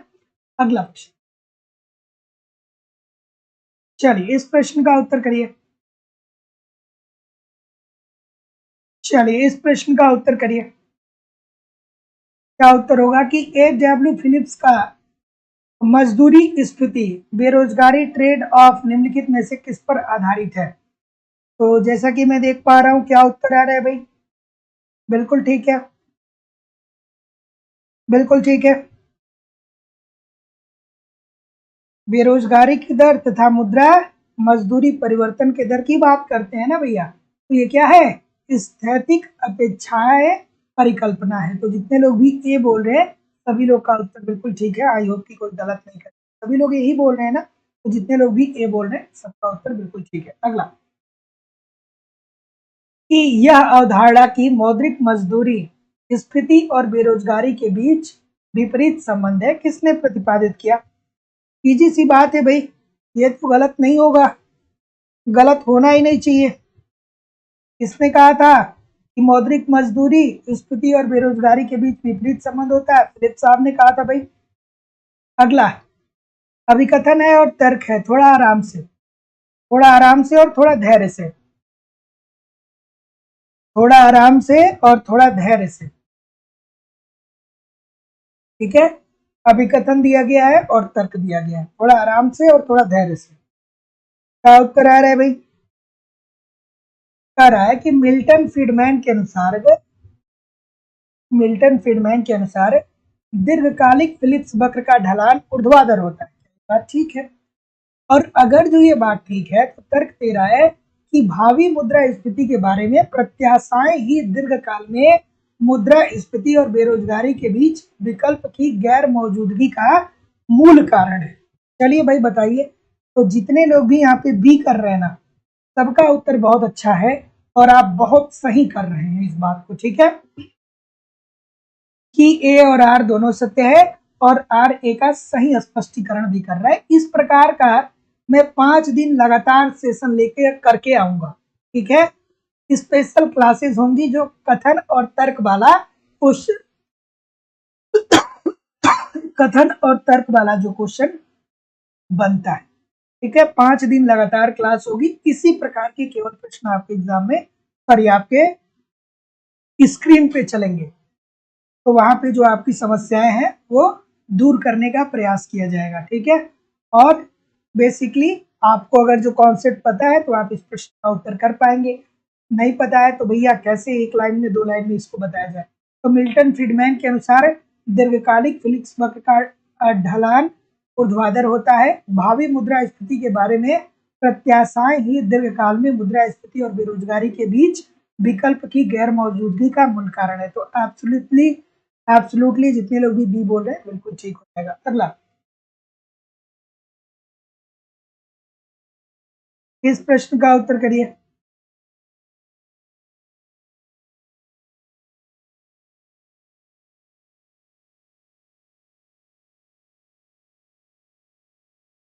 कि मूल फिलिप्स बक निम्नलिखित में से दो में संबंध बताता है। कूट के अनुसार आपको सही चयन करना है। अफसाना सिद्दीकी कह रहे हैं सर माइंड टायर्ड हो गया। इतना जल्दी थक जाएंगे? इतना जल्दी थोड़ी थकना है, एग्जाम में कम से कम 2 घंटे तो बैठना है ना, तो 2 घंटे यहाँ भी बैठिए, थकान किस बात की। चलिए इस प्रश्न का उत्तर करिए। क्या उत्तर होगा भाई? ऑप्शन नंबर डी बोल रहे हैं बहुत सारे लोग, सभी लोग डी बोल रहे हैं भैया, सबका उत्तर डी आ रहा है, सभी लोग डी बोल रहे हैं तो अच्छा बोल रहे हैं, डी बोल रहे हैं तो अच्छा बोल रहे हैं कि फिलिप्स बक्र मूल फिलिप्स बक्र निम्न में से दो में संबंध बताता है। किसके किसके मध्य बताता है भैया? बेरोजगारी की दर और मौद्रिक मजदूरी में वृद्धि की दर। इन दोनों में क्या बताता है कि क्या बताता है? इन दोनों में बताता है विपरीत संबंध। तो फिलिप्स वक्र के अंतर्गत दोस्तों हम लोग क्या पढ़ते हैं? ये कहते हैं कि बेरोजगारी की दर और जो मौद्रिक मजदूरी दर होता है इसमें विपरीत संबंध देखने को मिलता है। इस प्रश्न का उत्तर करिए। ठीक है कि मुद्रा प्रसार तथा बेरोजगारी के बीच अदला बदली स्थिर रहता है। चलिए भाई बताइए इस प्रश्न का उत्तर। मुद्रा प्रसार में क्या होता है? अर्थव्यवस्था में मुद्रा की मात्रा बढ़ती है जिससे लोगों की क्रय शक्ति में वृद्धि होता है। इसके अंतर्गत देश की गवर्नमेंट आरबीआई के पास जाती है और कहती है कि हमको क्या करिए, थोड़ा सा मुद्रा को छाप दीजिए और हमको दे दीजिए। बहुत सारे तरीके होते हैं, उसमें से एक है। और बेरोजगारी के बीच अदला बदली स्थिर रहता है। चलिए भाई बता दीजिए मुझे इस प्रश्न का उत्तर। तो जैसा कि मैं देख पा रहा हूँ क्या उत्तर आ रहा है? बिल्कुल ठीक है, बिल्कुल ठीक है, डी बोल रहे हैं, बहुत सारे लोग डी बोल रहे हैं, डी बोल रहे हैं सभी लोग। दीर्घकाल में, दीर्घकाल की बात जैसा कि मैं देख पा रहा हूँ, बिल्कुल ठीक है। अगर जो आप डी बोल रहे हैं भैया तो बिल्कुल ठीक है, ये दीर्घकाल में, और ये भी किससे ही संबंधित है? ये भी फिलिप्स वक्र से ही संबंधित है। ठीक है, फिलिप्स वक्र अगर जो आप पढ़े होंगे तो आप आसानी से इसको समझ जाएंगे। ठीक है, तो मुद्रा प्रसार तथा बेरोजगारी के बीच अदला बदली स्थिर रहती है दीर्घकाल में। फिलिप्स वक्र को आप पढ़े होंगे तो आराम से इस प्रश्न का उत्तर कर सकते हैं। अगला प्रश्न, अभिकथन दिया गया है और तर्क दिया गया है और नीचे कूट दे दिया है। चलिए भैया कूट दिया गया है, कूट दीजिए इस प्रश्न को। ठीक है, कूट दिया गया है, इस प्रश्न को अच्छे से कूट दीजिए, है ना। चलिए 1969 में 14 वाणिज्यिक बैंकों के राष्ट्रीयकरण के बाद वाणिज्यिक बैंकों के जमा संग्रहण में बहुत तेजी आई थी। क्या ये बात ठीक थी? और अगर जो ये बात ठीक थी तो तर्क कह रहा है कि शाखाओं की संख्या में भारी विस्तार हुआ, ब्याज दर में वृद्धि हुई तथा कई नवीनोमुखी बचत योजनाएं शुरू की गई। बढ़िया सा प्रश्न है, थोड़ा आराम से करिएगा। बिल्कुल ठीक है, तो देखिए 1969 में ये बैंकों का राष्ट्रीयकरण क्यों किया गया? क्योंकि सरकार ने देखा कि जितनी भी निजी बैंकें हैं ये स्वहित में कार्य कर रही हैं, अपने हित में कार्य कर रही हैं, और ऐसी स्थिति में वो उद्योगों के लिए तो ऋण दे रही हैं लेकिन प्राथमिक क्षेत्र अर्थात कृषकों को ऋण नहीं दे रही है, क्योंकि उनको ऐसा लगता है कि कृषक ऋण वापस ही नहीं कर पाएगा। तो इस वजह से सरकार ने बैंकों के राष्ट्रीयकरण करने का निर्णय लिया।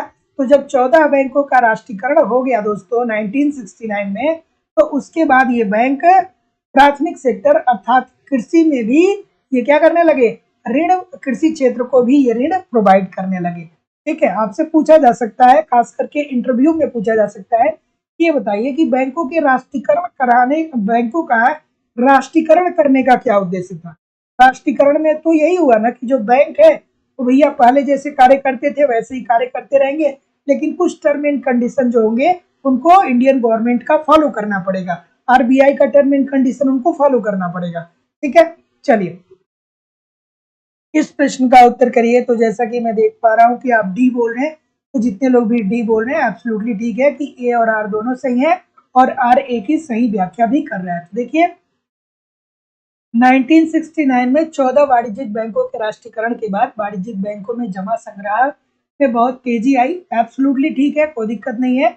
और शाखाओं की संख्या में भारी विस्तार हुआ, ब्याज की दर में वृद्धि हुई तथा कई नवीनोन्मुखी बचत योजनाएं भी शुरू हुई। तो ऑप्शन नंबर डी जितने लोग भी कर रहे हैं बिल्कुल ठीक है। अगला प्रश्न कि क्षेत्रीय ग्रामीण बैंक का पूंजी आधार कमजोर पाया गया है। क्षेत्रीय ग्रामीण बैंकों अर्थात आरआरबी की पूंजी आधार कमजोर पाया गया है। अगर जो आप गांव में रहते होंगे तो आप जानते होंगे कि आप ग्रामीण बैंक जरूर एक होता है 2-4 गांव में वो अंतराल करके। ठीक है, बताइए इस प्रश्न का उत्तर। और अभिकथन दिया गया है कि आरआरबी की जमा गतिशीलता अपर्याप्त है। क्या ये बात ठीक है भाई? बिल्कुल ठीक है। क्या ये बात ठीक है? तो जितने लोग भी बी बोल रहे हैं भैया बहुत अच्छी बात बोल रहे हैं कि क्षेत्रीय ग्रामीण बैंक की पूंजी आधार जो है ये कमजोर पाया गया है। एब्सोल्युटली ठीक है। क्यों कमजोर है भैया? इसलिए कमजोर है कि इसके अंतर्गत सरकार ने यह उद्देश्य रखा है कि ये कृषकों की तथा जो ग्रामीण क्षेत्रों में लोग रह रहे हैं उनकी सहायता ये करे। तो इस वजह से पूंजी आधार इनका कम ही है। लेकिन बात ये भी ठीक है कि आरआरबी का जमा गतिशीलता जो है वो अपर्याप्त है। बात ये भी ठीक है, लेकिन एक दूसरे को ये डिस्क्राइब नहीं कर रहे, तो बी बिल्कुल सही हो जाएगा। अगला प्रश्न, निम्नलिखित कथनों पर ध्यान दीजिए। कथन पर ध्यान देने के बाद आप हमको ये बताइए कि इनमें से कौन सा सही है। ठीक है, और देखिए दोस्तों लगातार क्लास करते रहिए, लगातार क्लास करते रहिए, लगातार क्लास करते रहिए। दिमाग को थोड़ा सा स्थिर रखिए, मेहनत करने, नॉलेज आपके पास है, नॉलेज को रिजल्ट में कन्वर्ट करना है ना। नॉलेज जो है उसको रिजल्ट में कन्वर्ट करना भी एक कला होती है। और कैसे रिजल्ट में कन्वर्ट करेंगे?